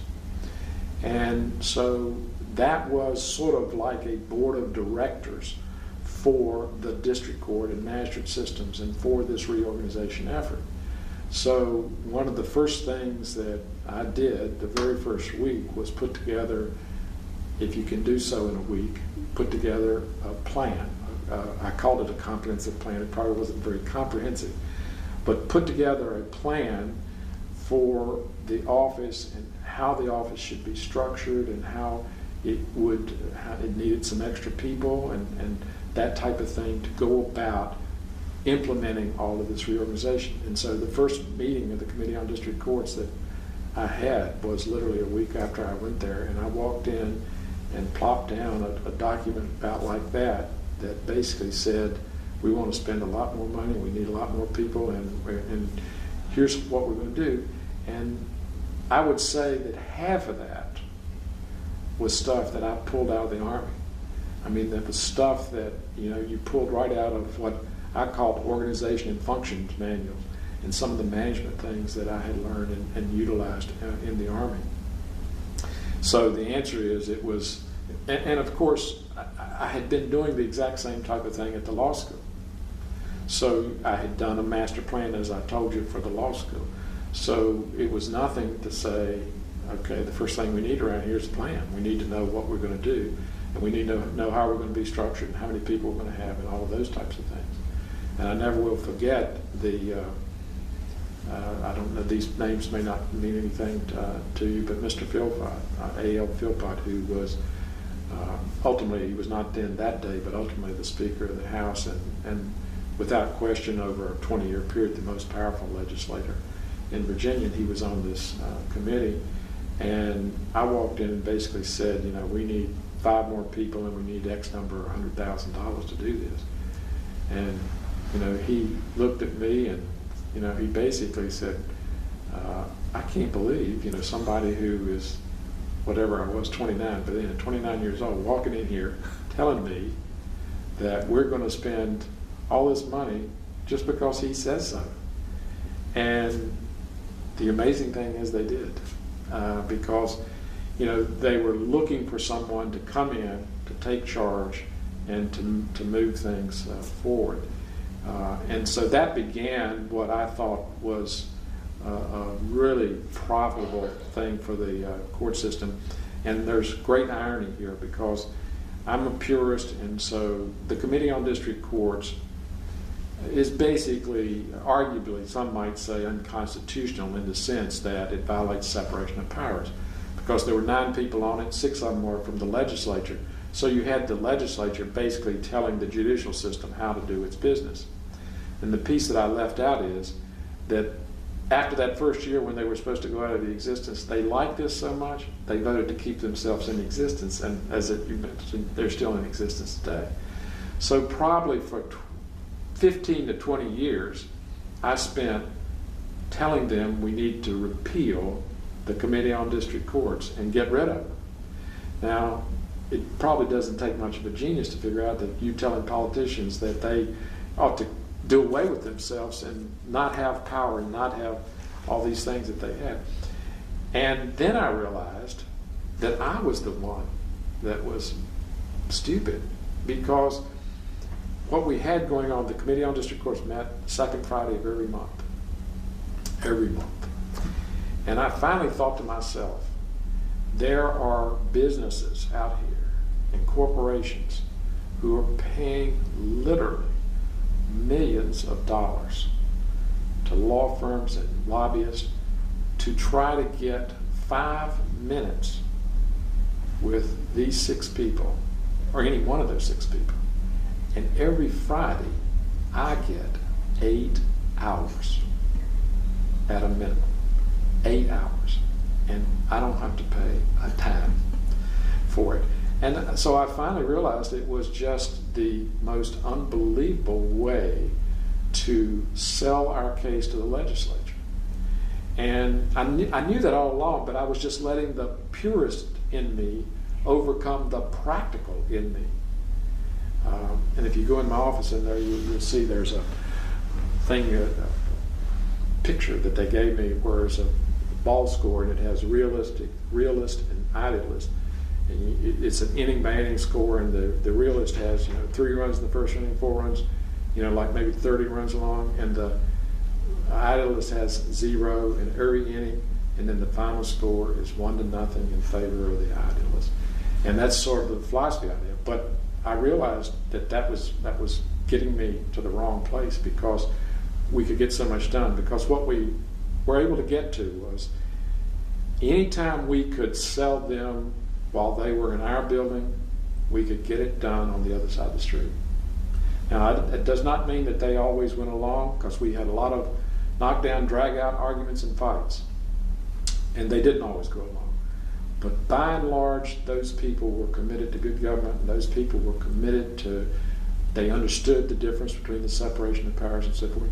And they would jerk me around. They loved beating me up. I mean, they loved, I later talked to Ted Morrison, and who was on the committee and then ultimately on the State Corporation Commission, and he was laughing and joking with me, and he said, they'd all meet over at Chickens, a little place in the state capitol then, and on the Friday, and say, okay, well, it's almost 9:30, it's time to go over and beat up on Baldwin.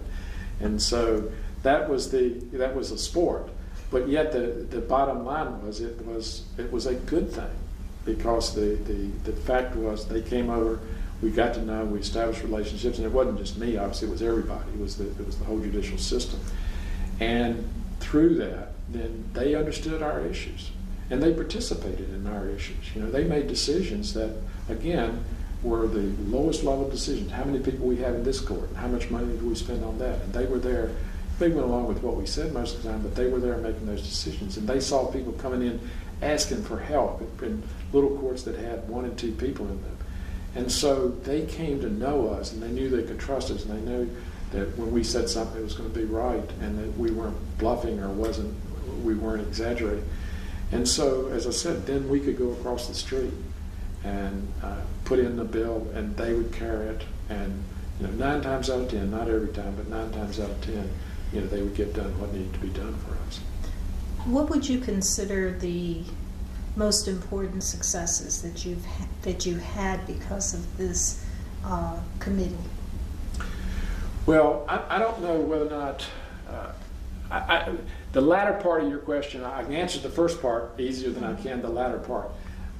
I think the general relationships with the legislature, which over all the years I think had been positive. There were always tensions, but they've been positive. That was because of the committee and because of the fact that we had that opportunity. So you name almost anything legislatively we got done, and I can tell you some of those things, but you name those things, I think those things got done because of that positive environment and those relationships. Because we would, in addition to the meetings, several times we would take the meetings on the road, and we would go and have social events together. It's just hard not to get to know and get to enjoy the company of people like that. So I think you name what we got accomplished, if it had to do with money or legislation, it was probably because of that. Would you characterize this, the activities or the meetings of this committee, educational as far as the legislators were concerned? No, I would say they were operational.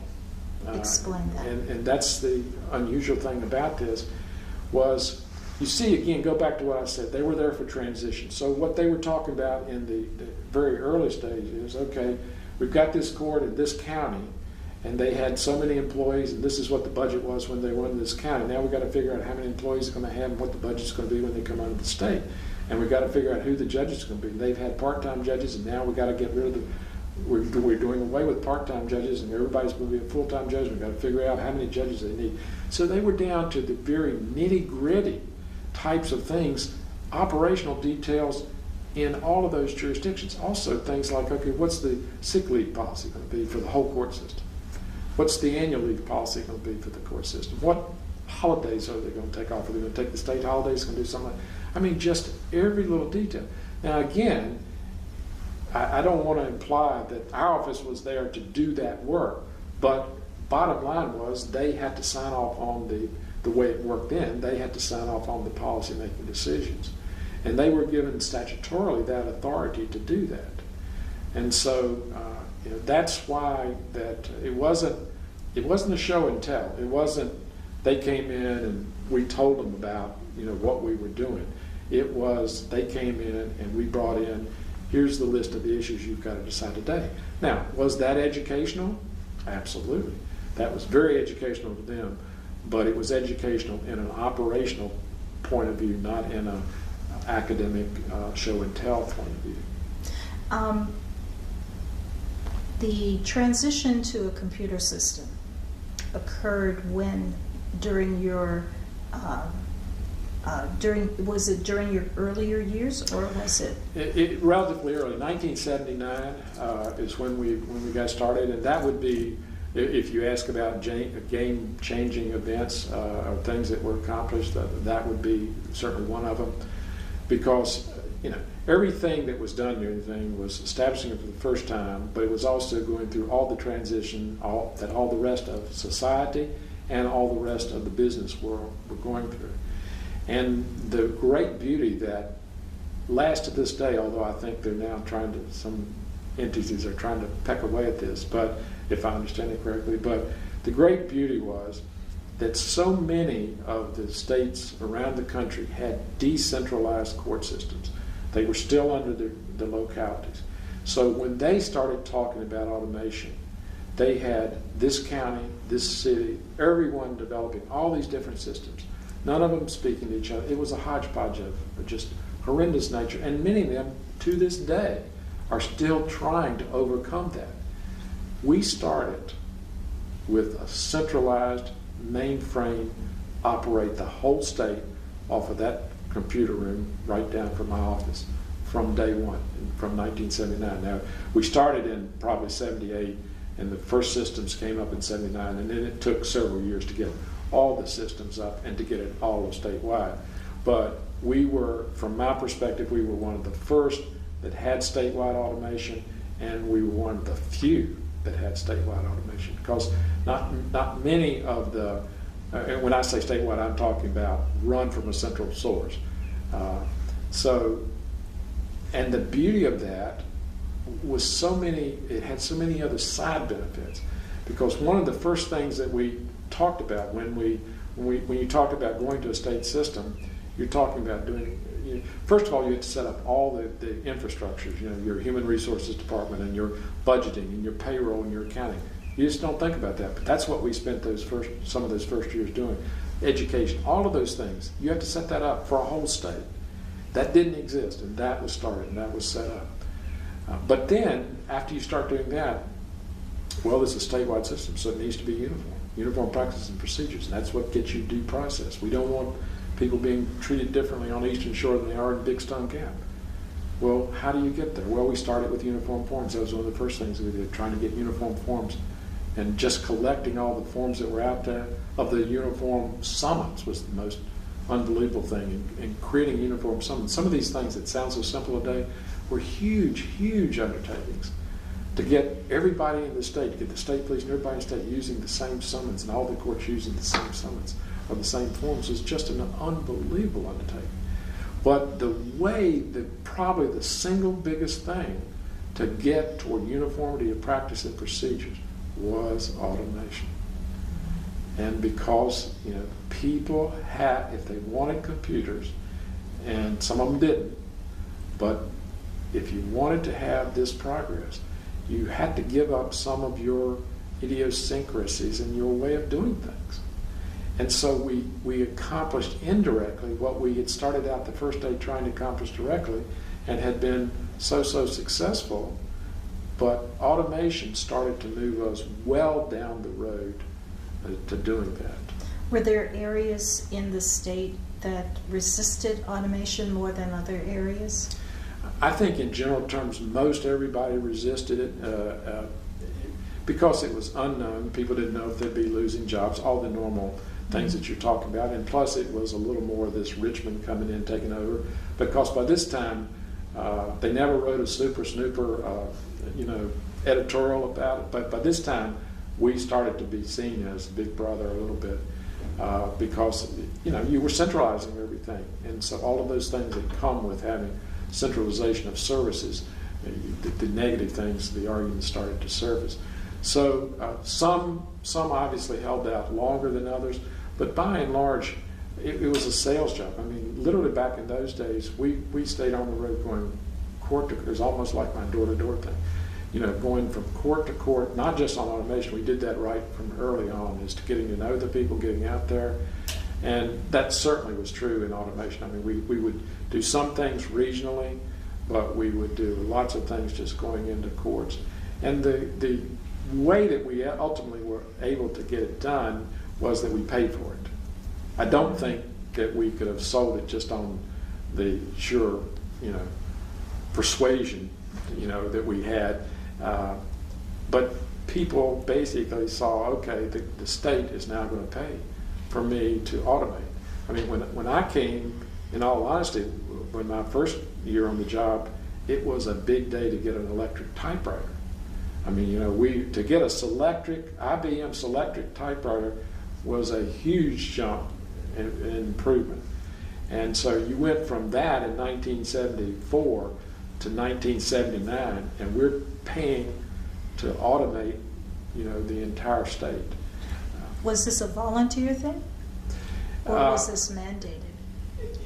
Basically, I guess I would say some of both, in the sense that because you had to do it on a staggered basis, we couldn't implement every court at once, so you had to have pilot courts, and so you basically weren't forcing anybody, because you got the volunteers to be the pilot courts and so forth, and every system was tested before it was put up in some pilot courts.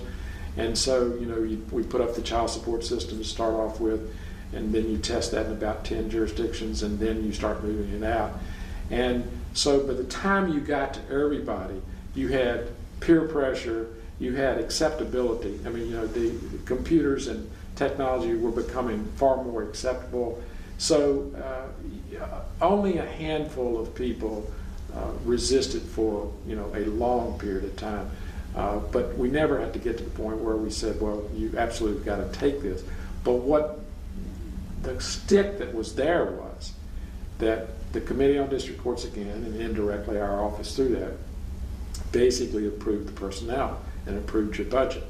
So if you weren't automated, you weren't going to be able to come in and get more people and say, we need more people because we are overworked. Because we would say, well, your answer to that is to get some computers and you won't need as many people. So there's a nice, harmony of the fact that you had the purse strings that drove people's, or at least overcame people's concern about that, and then the automation drove the uniformity of practice and procedure. Who did you have to, in a sense, sell this process to? Was it to the clerk of court? Was it to the chief judges of those areas? I guess I would say everybody. I mean, clearly you had to have the clerks on board and see there's a big difference or gap between the circuit clerks and the district clerks, because the district court clerks, both general and J&DR, they were state employees. We paid, controlled by the Committee on District Courts, and so we had that carrot and stick approach that I described earlier. The circuit court clerks, on the other hand, were constitutionally elected officials, and while they were paid by the state, they didn't necessarily have any particular allegiance to us. And so at the same time, we still had something that was going to be beneficial. We were going to give them this free, to them. And so that's the way we were able to sell it. I skipped over a lot of the stuff about circuit court clerks, but one of the first things that I did is to try to, and this demonstrates how foolish I was in my younger years and probably still today, but I traveled around the state trying to get the circuit court clerks to agree to give up their status as elected officials and become appointed officials. And needless to say, there are several things, disappointments over the years, and that was one, that we never accomplished that. But literally the first couple of years, I went to every place in the state trying to get them to see how much, for the system's point of view, how much better it would be for them to be appointed. They never bought that, and we never, and that was the vestige of the Byrd machine. The circuit court clerks were the centerpiece of the old Byrd machine. And so while they had lost some of that by that time, it was still there. They were still very powerful people. Political patronage and those types of things still ran through the locally elected officials. So they weren't about having anything that I was selling from that point of view. But as we moved on, and because I spent those first years trying to get them to be appointed officials, they always were skeptical of me, and they always thought that I had ulterior motives and that there was something bad and evil about this. And so we spent a lot of time trying to overcome, that initial reputation or feeling, and with some probably never did, with others did. But the technology was a part of overcoming that, because I think they were all committed, obviously, to doing the best job they could, and so they saw that getting technology when they didn't have any, getting that without having to spend the fees that they were getting, without having to try to get any monies out of their locality, was a really good deal for them. And so we were then able to get in, and through the uniform practice and procedures that comes with the technology, start to get the same uniformity of practice into the circuit courts that we had worked on in the district courts. So again, it was just an indirect way to do what you were trying to do when we never could have done it directly.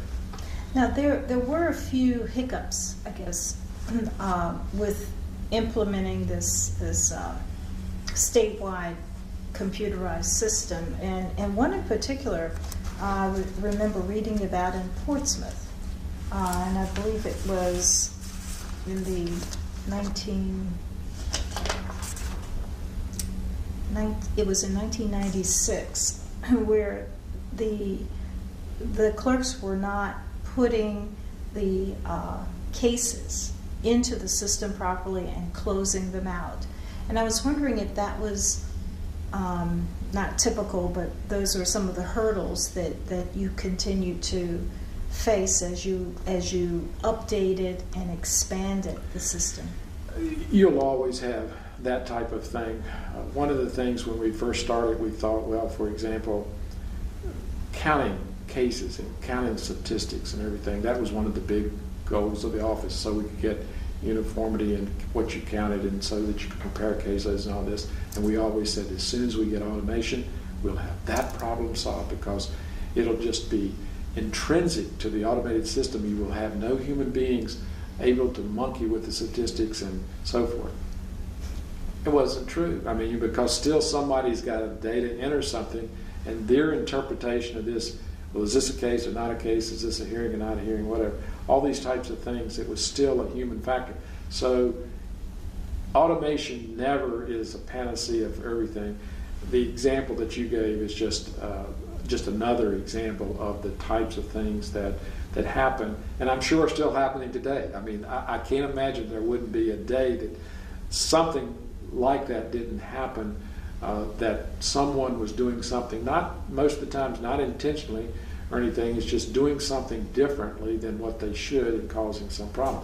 I thought where you're going, I was saying, I can't believe you read this, but one of the again, this is a side story, but one of the probably the most dramatic thing, and I'm trying to, anytime you make a statement like that, I can't think of everything, but certainly one of the most dramatic that I remember at this point in time was that since we were a centralized database, everything was running off of that system down the hall, that system went down one day.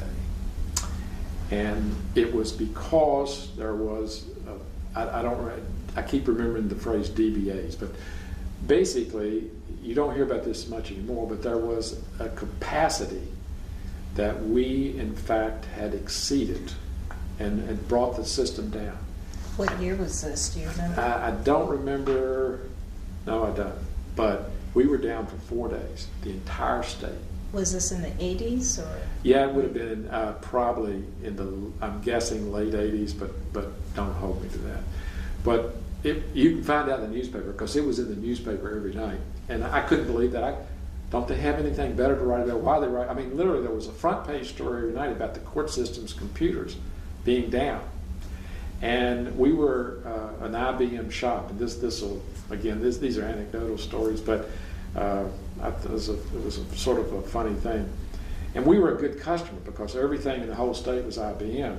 So when these people walk in, the people, Ken Mittendorf and the people who in our technology walk in and say, the system's down and we've just learned that we've exceeded the capacity. And they don't know how long it's going to take to get it back up. And so now we're telling people they've got to go back and start manually doing in the courts. You got 1,000 people coming to the Richmond traffic court today, and they got to manually do all that stuff. Oh, and by the way, after we get it back up, they're going to have to go back and put that stuff in. So they got to do this job twice. And all the lines and the difficulties of this going. This was an unmitigated disaster. And so I said, this was sort of the funny thing. I said, okay, Ken, and I'm drawing a blank on that. The guy's name was another person in technology there then too. I said, you call IBM and you get the highest ranking IBM official that exists in this area of the country, and I want him in my office tomorrow morning. And sure enough, they brought they brought the suits out. They brought everybody and his brother, and they couldn't have been nicer. They couldn't have been more apologetic. But the thing that I thought was so funny, there was the director, and then there was the person who was responsible for the sort of the daily operation. And I opened the meeting, and I made what you might call a political, good faith, diplomatic statement about this problem, stressing how bad it was, but very nicely said. Then the guy who was the head of the IT department, who was a former Air Force colonel, he gives his version, and he's a little bit, it's a little bit more edgy. We've got to have this, it's got to be fixed. Then Ken, who was the person responsible for the actual operation of the computers, well, he was practically up in the seat, on the table, just screaming at the people. And when it finished, I turned to this guy and I said, I hope you appreciate that the closer you get to the problem, how much more serious this thing looks. And you better fix this. And they did, but it took 4 days. And so, but that was an example of, I guess you could say that's a downside of having a centralized system, because there was nothing distributed, there was no other servers, it's one huge mainframe. And thereafter, at every staff meeting, I asked what the DBA count was, because and again, I'm sure maybe today that's not even something that maybe machines are so different. But that was talking about a nightmare type of thing. And again, we got publicity that I just never would have expected, because no one ever put an article on the front page of the paper when we automated it. So I don't know why they put an article on the front page of the paper when it's down, because that's what I wanted to say to the people in the media. Well, it's no different than it was 5 years ago or 10 years ago, whatever it was. Everything's the same. I mean, we still have hands and we still have pencils, typewriters. Well, that probably might not have been true, but anyway. So that's an example. But the Portsmouth story, and I'm sure there are just dozens of other stories like that. But that's no more than the normal business operation of any environment. The courts are like any business. The courts have two functions. They have a business function, the processing of inventory. It's just like processing of whatever, cars, if that's what you do. Cases are what we do, that's inventory. And so the courts have a business process. But courts also have the other side. They have the side of adjudication of legal status and of justice. And so both very important. One can't be done without the other. We can't even get to justice if we can't get the cases in the court and out the door. But at the same time, that's the centerpiece of this. But that's business side, which is what we've spent a lot of time concentrating on, certainly in the early days. That's the side that I'm sure you go to any business out here today, that those stories, you would hear those stories about those hiccups and those things that happen like that. Well, whose idea was it to automate and to select that particular, the IBM company? Was this your idea? Was this part of a trend that was going on throughout the country? Yeah, I would think it was my job to lead the office, and it was all of the heads of all the departments' job to come up with what was being used in the private sector that was transferable to the business sector, to the public sector. And again, it was not rocket science to see that the whole world was starting to automate, although it was certainly nothing like it is today.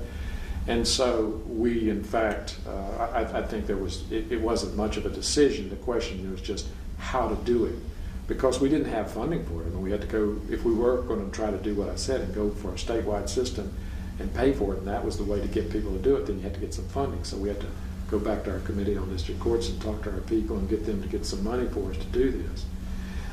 And then we did an open competitive bidding process, and IBM won. They were the big name in the field at that time. I wouldn't say they had the market cornered, but certainly from a mainframe point of view, they were the biggest name. So in a way, we were going top of the line, I guess you would say. Again, it was. I don't want to diminish it, but it was just the next thing you do. I mean, when everybody else is doing this from a business point of view, it's not much to say, okay, well, we've got to do that now. How to do that, and how to stage it, and what to take first, and how to politically sell it, and how to get the money to do it. That's where the toil and trouble came in. But deciding that was what needed to be done was a no-brainer type of thing. Was this a technology that you had to kind of catch up and understand? Or was this something that you were already very interested in? Well, I was certainly interested in it. I've never been or would not consider myself a technologist or someone who was certainly not a guru, just average, I guess I would say, when it comes to technology. But again, we had good people. We had a fellow by the name of Dr. Charlie Aird, who was a person at those initial get it started types of stages, and so he was very knowledgeable in it. And so you surround yourself with people who are knowledgeable about it, and basically chart the political course to deal with that. Now, in order to do that, you have to become conversant with it. And see, one of the things that I brought to it, and a bunch of others too, but anytime you're automating something, you've got the technology issues, but then you've got the application to your business model. Well, see, maybe it's different, but applying technology to justice might not be the same thing as applying technology to the car lot that I just talked about. I don't know. I've never done the car lot. So what you had to do was have somebody who knew the legal side and the justice side of it. And that's what I could bring to that. And we had others, obviously, who could bring that. And we formed committees and everything. Nothing, obviously, ever gets done without a multitude of people involved. But so you had to take the legal processes and then say, how can we automate that in such a way as not to diminish that? And one of the things that I think that you could say at the end of the day was, is that we were ultimately able to automate the court system in Virginia without having a negative impact on the rendering of justice. And in fact, probably having a positive impact on that, but clearly not having a negative impact. And I never heard anybody say that they did. And so I think I'm accurate in saying that. I certainly am proud of that fact and feel that way myself. But it's because it took a long time. I mean, it wasn't done overnight, and there was an awful lot of people involved. But because we tried to make sure we understood that we didn't want the tail wagging the dog, we understood that justice was what the end product we were talking about. All of this was just a way to get there, and we needed to make sure that was preeminent and this was supportive. Now, the details, the flow charts, all of that type of stuff. That's where the devil is in those details. But that also was fun too. During that period, what was your average work day, in terms of hours? You don't want to know the answer to that. I worked a lot, and I in the early years, I probably, I certainly averaged well over 60 hours a week, and I probably never got below 55 or so, even when I left. So, it certainly never, hardly, but certainly no day would be less than 10, plus probably some weekend work. But it's, and the great thing, one of the other things that I would say is that, and I think if you talk to other people, they would say the same thing, that in those early days and over a long period of time, we had an unbelievable group of people there because we were then a cause-oriented organization. And actually, I interviewed everybody and hired everybody that we ever employed. And that, I always said to people that, tell me about who you are, and then I'm going to tell you about who we're looking for. And one of the things that I always said about the people we're looking for is that we're looking for somebody who's cause-oriented, who believes that creating better justice for 6 million, now 8 million, I guess, people is a good thing, and that's worthy of spending your life. Because if you, in fact, can do that and say that and feel that, then we don't worry about hours, because you're here, because you want to be here, and because this is fun, you enjoy being around people, and you see you're making a difference. And that's the great thing. That's another great thing about the office, and I'm sure it's still true today, but certainly in those early days was, you could, in fact, see that you were making a difference because something wasn't there yesterday, and today it is there. And when I talk about something, I'm talking about something that affected the whole state of Virginia. And so that is pretty high-powered motivation for most anybody, but you do that for a cause-oriented person, that's pretty significant stuff. And we also had, again, and I'm not overstating this, I'm pretty sure, we also had a very family-oriented environment. We all grew up together. Several of the people who retired on or before I did, we always sat around and laughed and asked about, we all grew up together. What are we going to be when we all grow up? But, we literally did all grow up together. And there was a great relationship that existed between most of the people who were there. And it made it a special place to work. For several years, I've had a Christmas party of some of the former people. And people always talk about it in those terms. They always talk about the family aspect of it. And I don't want to be overly dramatic, but the Camelot, almost Camelot nature of what was being done and what was being accomplished and how good it felt for everybody.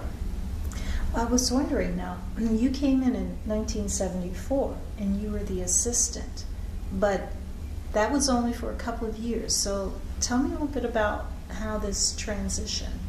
Well, the idea when I came, although there was nothing that required it to be the way, was that Mr. Bennett was going to retire, and it was only from August till the end of December the next year, so it was about a year and 5 or 6 months, 5 months, I guess. Was that, whomever got this job or was in this job was going to take his place, I guess, unless you screwed up and committed a felony or something like that. And Mr. Bennett was, I think, ready to be rid of this transition. So when I first came in, he more or less said he would take care of the circuit courts, basically what he had been doing, and that my job was to deal with all this new legislation and all this new stuff and all this transition. So, and that was the biggest part of the office. So when he decided to retire and I was selected, there wasn't much change because I was already involved in what was the primary function of the office at that time. The office had been, from the early days, as I said, it was just working mainly with the Supreme Court and mainly with education and training. But when this whole new reorganization got dumped on, it truly took on the aspect of a state agency, if you will, even though in the executive branch. So Mr. Bennett couldn't have been a finer person, and was always just so supportive and so helpful to me, and continued. I told a joke a couple weeks ago. He died not long ago. I don't remember which year, how long ago was it he died, but anyway, I do remember that it must have been the year before last. He always sent me a Christmas card every year, and handwritten, and you could tell his hand was getting shaky, but I know he sent me a Christmas card after he was 100 years old. And so we had a great working relationship, and again, all these things flash in my mind as you say this, but one of the things that I remember him telling me later is one of those first meetings of the Committee on District Courts. He said that, I think again this was Mr. Philpott, but he said that right during the meeting we took a break, and Mr. Philpott apparently came in his office and said, "Hubert, I don't understand about this new person you've got, because you got this young whippersnapper in there who's standing up lecturing to us like we were a bunch of school children, and I'm not going to have this." And so Mr. Bennett apparently said, "Well, you take the good with the bad." And he's got some good points, so you just going to have to accept some of those bad points. And so he was that type of person who was just so supportive and so helpful. And of course he had relations with everybody, and everybody loved him. And so he was, he couldn't have been a greater person. But it was relatively seamless because of the fact that that's what I was actually hired to do. Now, when you came in then, assuming this really expanded position as administrator, who was the Chief Justice of the Supreme Court of Virginia? Well, when I actually took the job, it was Chief Justice Anson. Chief Justice Sneed hired me, but that was basically on the recommendation of Justice Carrico. And then I often thought, well, I came in and Sneed left pretty quickly after I came in. But then Anson was there for several years, and he, of course, lived in Portsmouth. And so there's no question he was Chief Justice, but some of the administrative things he would let Justice Carrico, who was resident in Richmond, basically handle those things. So really, for a lot of the stuff, I dealt directly with Justice Carrico, even while Justice Chief Justice Ianson was Chief Justice. I'm not saying everything, I'm just saying many of the daily types of things. So then when Chief Justice Ianson retired, obviously Chief Justice Carrico became Chief Justice and was Chief for 22 years. But in a way, he and I worked together in this relationship of managing the system for more than the 22 years. It's certainly almost the entire time that I was there. Describe your relationship with Chief Justice Carrico, since you had known him for so long, had been interacting with him almost 3 decades. Right. Well, he was I guess I'm starting to say who he was versus the relationship, but I'll get to that maybe. He was the epitome, I think, of Chief Justice. I think everybody saw him as the prototypical Chief Justice because he was distinguished looking, he was hardworking, he was a legal scholar, he'd been around a long time, he was the perfect gentleman. I was thinking of that the other day, a couple of weeks ago. The Chief Justice of Ohio, Tom Moyer, died, and I spoke for the state court administrator there, and he said some of these exact same things I just said about Chief Justice Moyer. And Moyer had been there actually maybe a couple years longer than Chief Justice Carrico. At the time, Chief Justice Carrico was clearly the longest serving Chief Justice in the country at the end of his time.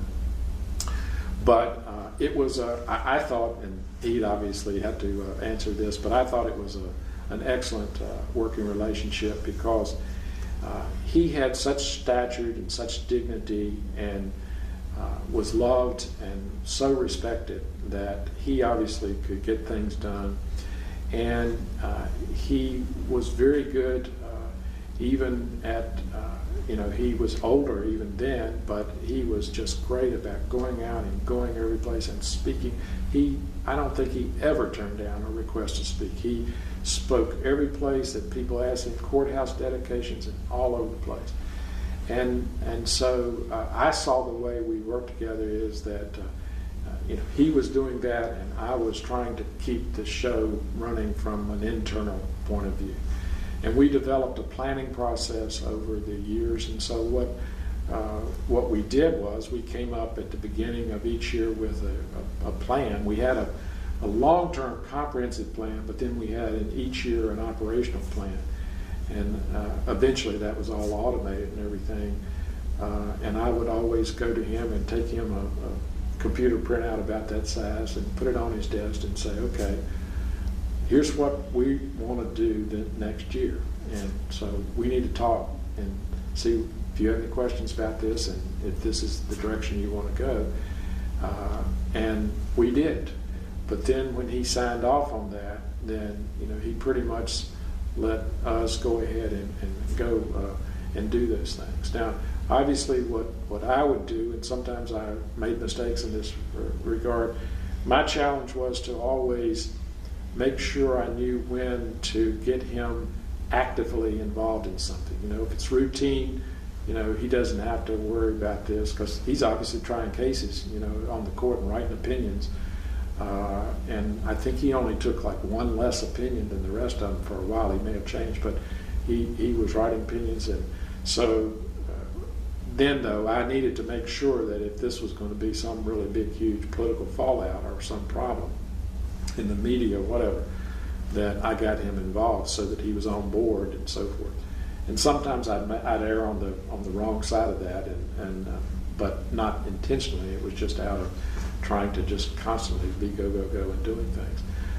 But I thought I certainly looked at him as someone who was just highly qualified, exceptionally dedicated, and committed to it, and having the best interest in the system at heart. And he had served at every level of court that existed when he came along. The Court of Appeals didn't exist when he came along, but so he'd been at the lowest level in Fairfax, so he knew what that was like, and he'd been a justice on the Supreme Court, ultimately for 42 years, so he knew what that looked like. And so I thought it was a very effective you can always say there's good and bad about longevity. The good about longevity was that we provided the continuity for roughly 30 years of the same leadership people, policy and operational leadership people. And so there's a lot of good to be had in having that institutional memory and having that type of continuity, and being able to implement plans and be able to develop long-term goals and really get those things done. The downside obviously is that you can become stale and you lose innovation and it's too much of routine and it's too much old hat and all those things. And that may have happened to me. I don't know. Others would have to say that. But I thought we had a really extraordinary relationship. How would you describe then Chief Justice Carrico's administrative style? I think what I just said probably is it. I don't know that I have words to put around it, but I think he was a person who was responsible for the operation of the system, but willing to surround himself with people who he thought could get the job done, willing to give them the responsibility of getting that done, never delegating the ultimate responsibility and taking, being responsible for the outcome, but willing to delegate and willing to allow a bunch of young people to go off and do some things. So I guess I would say from the point of view, certainly from my perspective, that was an ideal management philosophy. Sometimes you have people who are micromanagers. I may have been a little bit more of a manager with my people than I should have been. But in his case, that wasn't the case. His was, let's decide what the big picture is, let's talk about general strategies, and then go forth and do good and do those things and bring me back into it when we need political or other types of things. For many years we never had him go to the legislature. In the latter years he went over and met with legislators and so forth, and that always was beneficial. I was always skittish of that because I never wanted it to look like that the Chief Justice was a political figure. I never wanted to get him sucked into the political arena, because once you get looking like you're no different than any other legislature, then you start getting treated like that. And I always wanted him to be treated like he was what he was, that is the Chief Justice of Virginia. Now, in similar fashion, how would you describe your administrative style? Well, again, this doesn't mean anything to you without knowing the Myers-Briggs, but I'm an ESTJ, and that is an administrative style in and of itself. Some of these things I think are good and some of them are bad. Most of the time, I think I probably didn't delegate as much as what I should. I was a little bit too much of a control freak, and another thing that in the books they say about an ESTJ, that in order to get a compliment from an ESTJ, you have to have a gold medal performance. You have to win the Olympic gold medal to get a compliment. And but I was aware of all those things, and I tried to go against my innate ability. But my style was also what I'll call a legal style. And I always told people in interviews this, actually. And what I meant by that was, I always felt that I didn't certainly know, and I didn't even have to know everything that and have all the skills and expertise that everybody who worked there did. But what I wanted to be really sure of, because I was very control oriented, was that they knew what they were doing. And the way I chose to find that out was through cross-examination. And legal training and whatever, notwithstanding I never practiced law as such at that time, I did do that a lot. And to all the directors and people, people would come in and they would bring ideas and so forth, and I would cross-examine them because I felt that if I then was assured that this person knew what they were talking about, was confident about what they were talking about, then we could go off hand in hand together. And I didn't need to know, just like on the automated system, I didn't need to know every bit and byte or everything there was about it. But I needed to make sure that Charlie Aird knew and Ken Mittendorf knew and these other people knew. And so that was, I'm sure for them sometimes, very frustrating and difficult, because it sounds negative sometimes. And I had people tell me that, it sounds like you're attacking me type of thing. And it really wasn't, but it was a style. And if in fact that was overcome at all, it was because that we all were together so much. They knew that it wasn't a personal thing. They knew that we were friends, and that it was not a situation where I was attacking them. But somebody who is involved in everything, wants to be involved in everything, and wants to feel like that you have a say or have an ability to say that I participated in doing that. I'm sure there probably, I can from use management terms, would be more descriptive for that, but those are some adjectives that sort of describe what I did. But I was very big on communication, very big on always having staff meetings, staff meeting once a week, having director meetings, literally certainly one day every month I spent the whole day if necessary with the director going over everything that was going on. Again, going through that computer printout, trying to hold people accountable, trying to say, if you say you're going to do this, we said what we're going to do, what the tasks were, how long they took, when it started, when it ended, and then I had that. I'm a list person, and we got my list, and so now this month it's your turn. You got to tell me where we are on all these things. And if you weren't going to do it to start off with, all you had to do was say originally, I wasn't going to do it. I'm not going to do it. I don't want to do that. And I would probably give in and say, okay. But if you said you were going to do it, then I would hold you pretty much to making sure that you did do it. So I tried to make sure that things happened. I mean, I am a closure-oriented person, so I really wanted to check things off the list. So it made me feel good when things happened from a personal style point of view, but obviously from a benefit to the system point of view. So I pushed people to accomplish and to achieve and to close. Did most of the people that you hired, did they stay in the system for a number of years? They did. And that's why I think it was a family. I was trying to remember from a director point of view, the whole office. I mean, you can go back and look, although there's been some turnover in recent years, but you can go back and look. There are a lot of long-term employees, but from the director as the immediate level of managing each of the departments. I recall one person leaving after 5 years, but there were plenty of people there with 20, 25 years of that. And most of the people who left retired. Was there any one person who was your go-to person during most of your tenure? Well, there were lots of people that were, and I don't know that I would hone in on one person, but Fred Hodnett was Assistant Executive Secretary, and he was there actually before I was. He was there, started in the 73. Kathy Agee was the Director of Human Resources, and again came right before I did, and just was a solid rock. Kathy Mays came to be just such a multi-talented, multi-purpose person. She was our Director of Planning, but she did so many other things for us.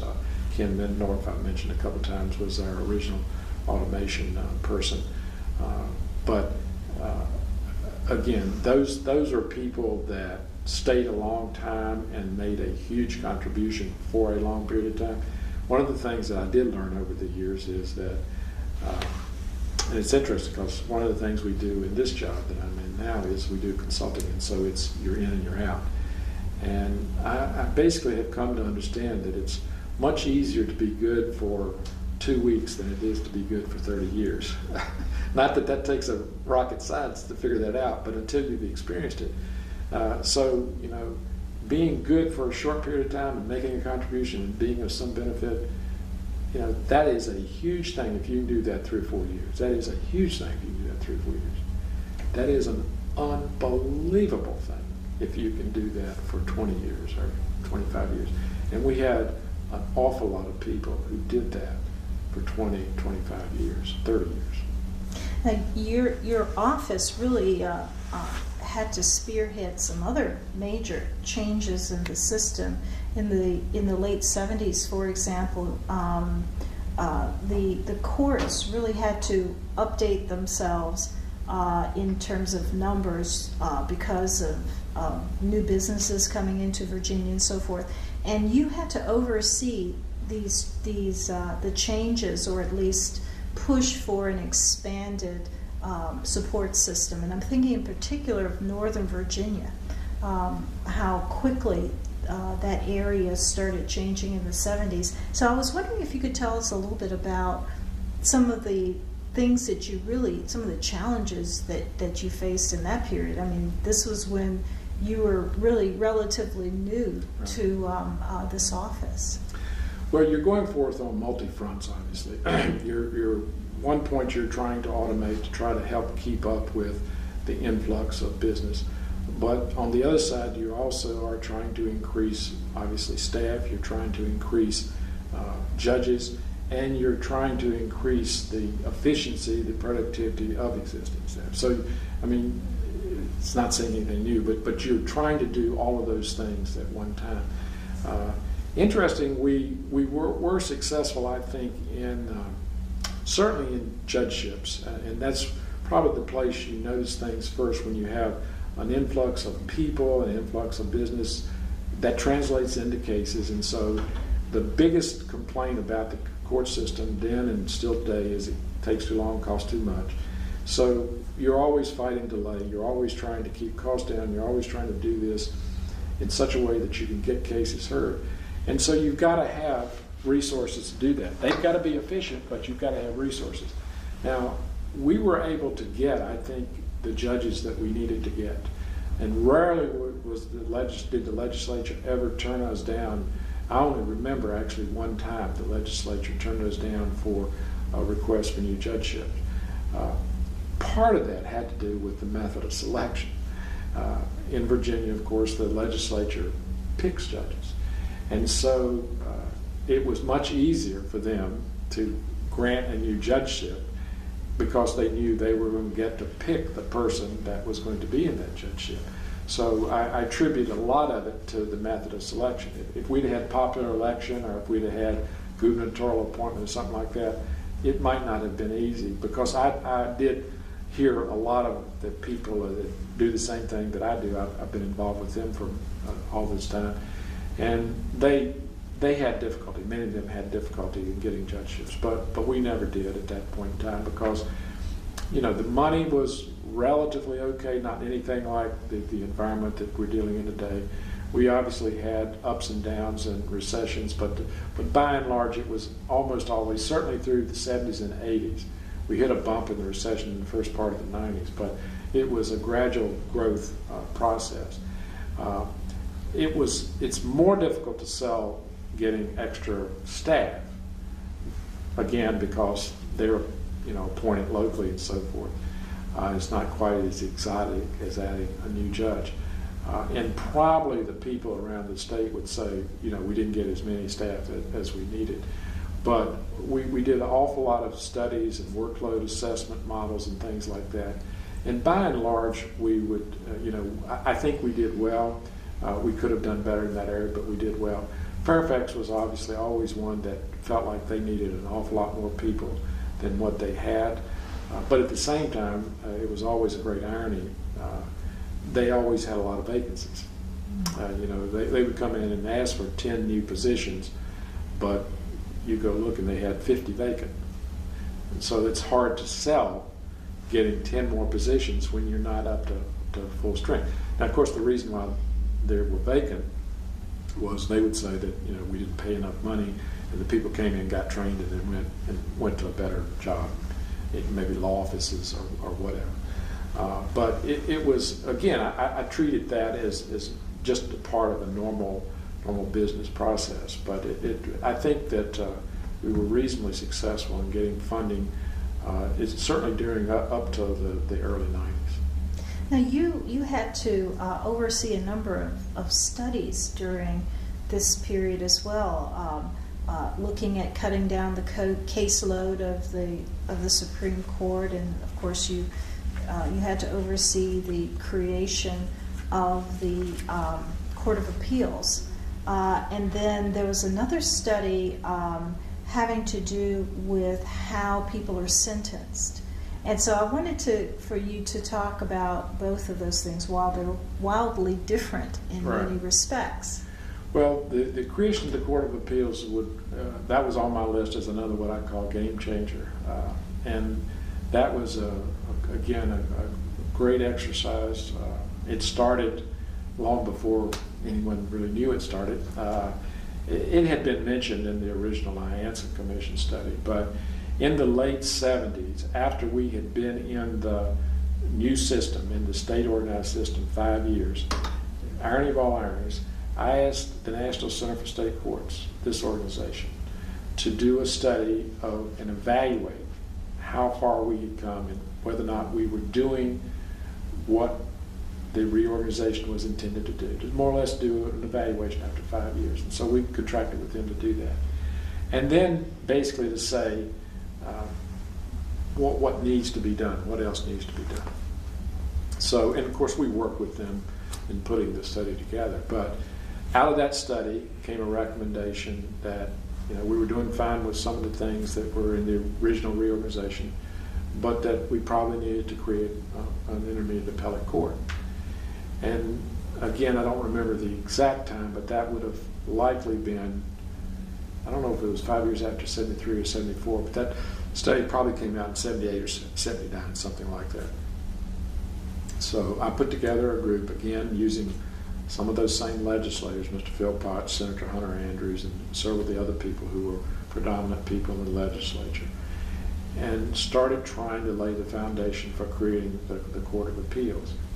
And the one thing that I think that was the difference maker in getting something done this time, because it has been talked about a lot, was the fact that previously everybody talked about creating an intermediate appellate court, but everybody was talking about a different thing. No one, there wasn't a proposal. There wasn't something that you could look at and say, I agree with this, and I disagree with that, whatever. It was whatever you thought that was, you were talking about it, and I thought something else, so I thought what you were talking about wasn't very good.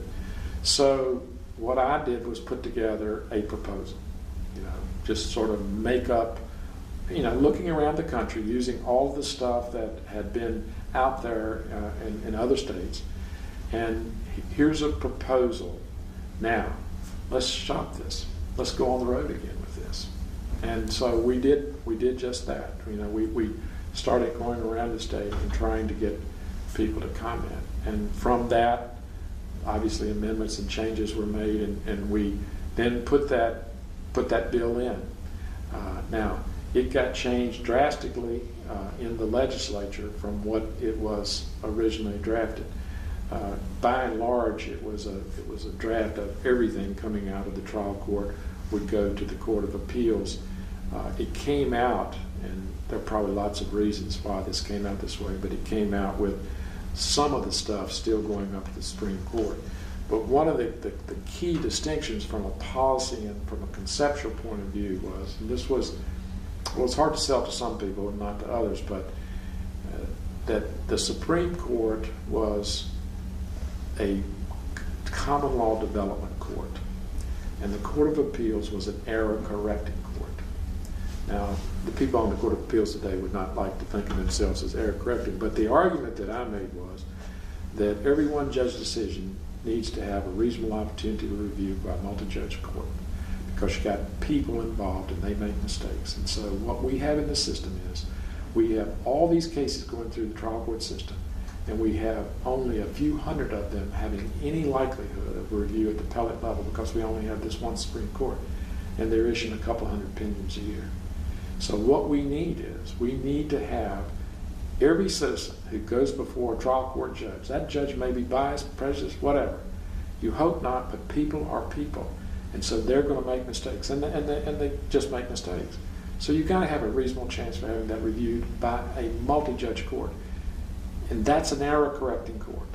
And so that's what the concept was. And I think that played well. Now, the difficulty was, one of the reasons why I don't think they gave everything to the Court of Appeals was that people didn't like hearing say that the Supreme Court was the development of the law court. That sounded, although that's absolutely true, that sounded a little bit like policy development, and it sounded a little bit like the rhetoric you hear today of activist judge and activist court. That's not what it was at all, but it was merely saying that if the law has not been decided, and if there's no statutory or constitutional provisions, then this is the court, through their decisions, that will develop the common law. They need to have time to do that. They cannot take their time just correcting all these little technical errors. So we need somebody to do that and somebody to develop the law.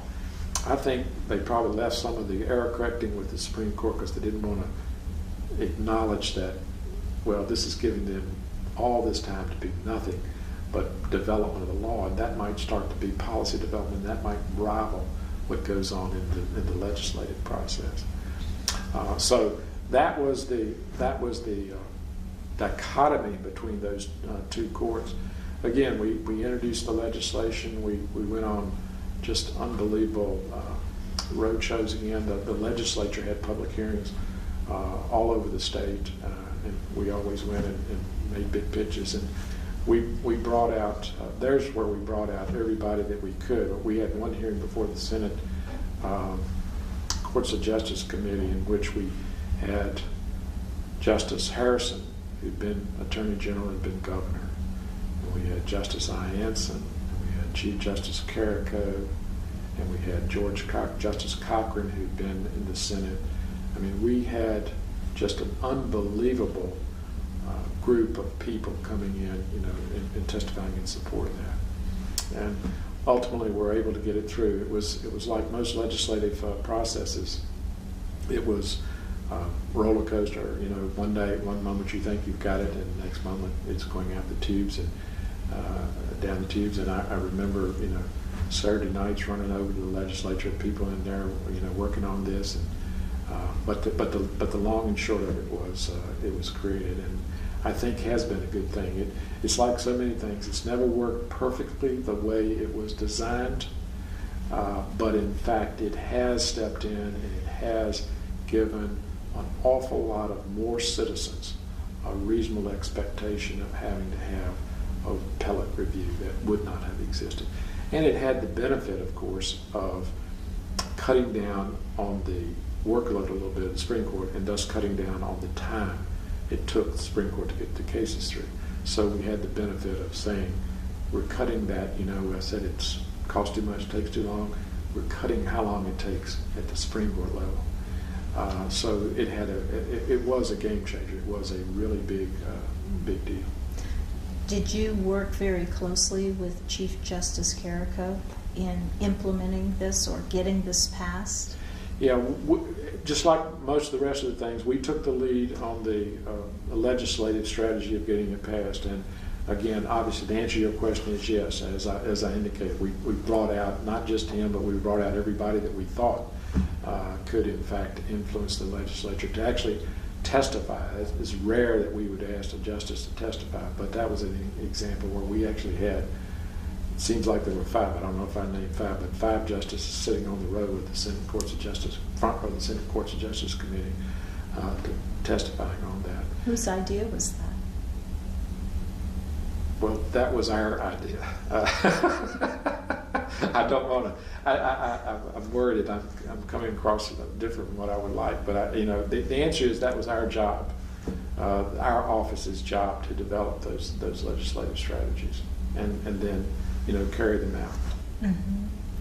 I was wondering, because of course, once the court got set up, the Court of Appeals got set up, that was a whole nother set of challenges, and it took a little while before it was up and running, and then shortly after it was up and running, the the chief of that court died. And so I was wondering, were you involved, or not were you involved, but what particular challenges did you have at that point?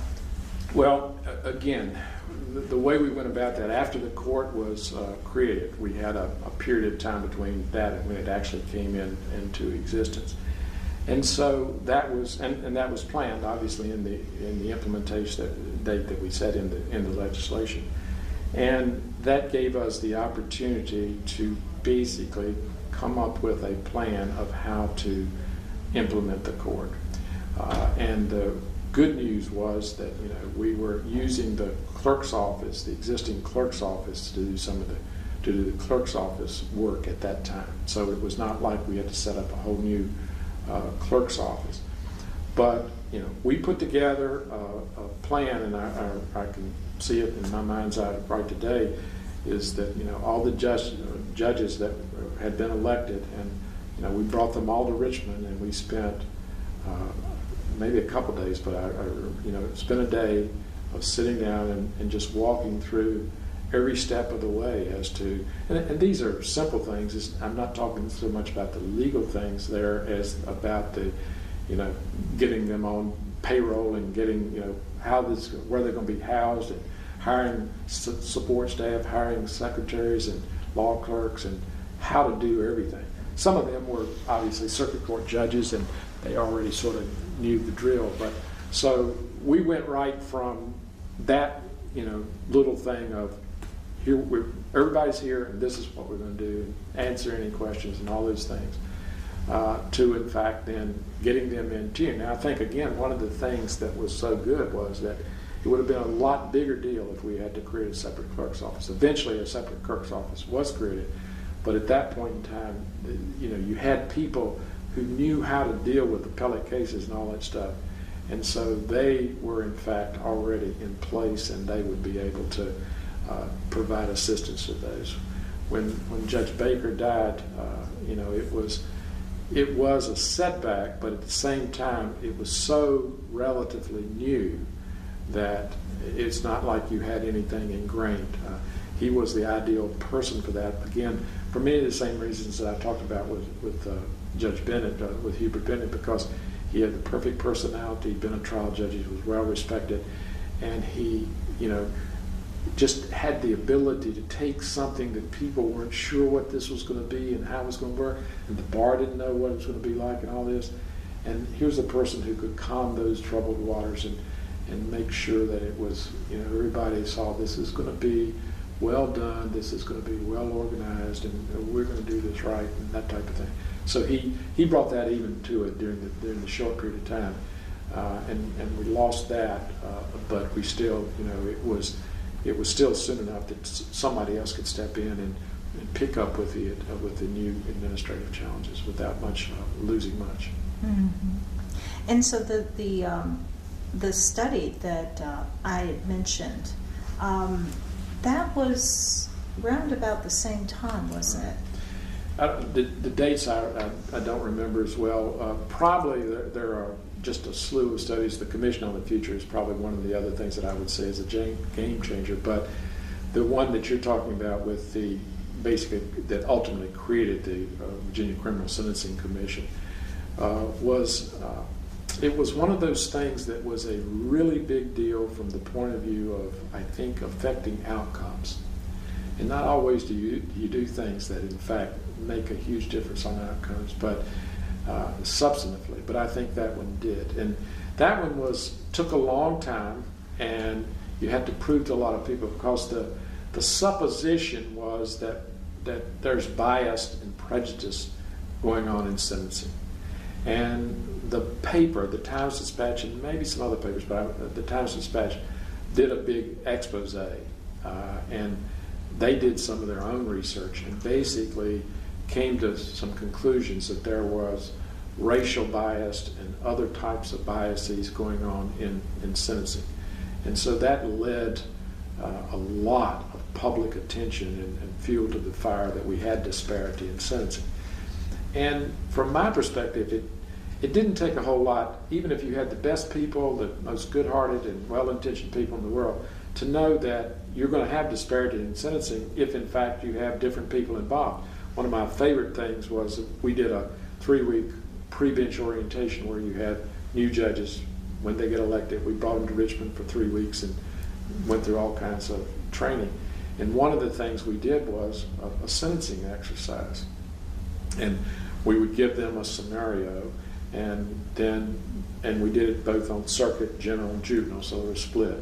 And we would give them a scenario with all the sort of background information and then say, how would you decide? And these are people, for the most part, who've never been a judge before. And the one that always stuck in my mind the most was, on one occasion in the same class, for the same offense, with all the exact same facts, history, background, and everything, one guy gave him life and the other guy gave him probation. And I always use that story to say, and you tell me that there's not disparity? And these people, I mean, it was not biased or anything. There might have been race or something like that in the thing, but they didn't have people before them. They just had these factual situations. So it's just, and so again, intuitively, anybody ought to know that human beings, you and I probably can't agree on what color my suit is, much less agree on something as serious as to how long to sentence someone to. So we spent a lot of time working on that, and again, that was something that Rick Kern, who I assume is still there, but who was the guru and the person who has the greatest amount of credit for the tremendous work that was done there. But there were a couple of decision points that I think made it successful where others had failed. The first was that it was voluntary. And what eventually happened in the federal system, which they got so upset about, and a number of other states where there was mandatory sentencing guidelines the judge had to follow. And we made ours voluntary. And the second thing was that it was basically prescriptive. It was, you just looked at what your colleagues were doing. And so we collected the data, and that's what we said. All we're doing is we're going to give you what your colleagues are doing. Because at conferences, everybody would be going up saying, well, how would you do this? How would you do that? People are always asking, well, what would you do if you had this? Well, this is no different. We've just statistically done that for you. And we've said, okay, here's the low end 25%, here's the high end 25%, and here's the sort of the range in the middle. So again, if you're a judge, how could you be against someone saying, I'm going to tell you what everybody in the state would do for this case, for the facts, for all of the variables, over 200 variables were included. For 200 variables, prior history, race, sex, everything, 200 variables. Here's what all of your colleagues would do, and here is the middle band, the middle 50% of that. Now, why wouldn't you want that information? And, oh, by the way, you don't have to actually follow that. You can do if you want to or not. And so once you went with that, it was pretty hard to argue against that. And then you got people used to doing it, used to looking at it. And then in later years, of course, the legislature came in and started to push and change the parameters and make it a little bit different from what it was. But then the culture was established. So again, all the credit there goes to Rick Kern and the people who were able to pull that off. But I think those are the two key factors that people got that thing politically, and I use that in a small p, politically sold to the judges. Because the judges are trying to do the right thing. Nobody's not trying to do the right thing. And they saw this as just an extra tool. And, oh, by the way, it wasn't some academic somewhere telling them, oh, well, this is what you ought to do. This was guys and women doing the exact same thing that you do, saying, this is what I actually did do in this example.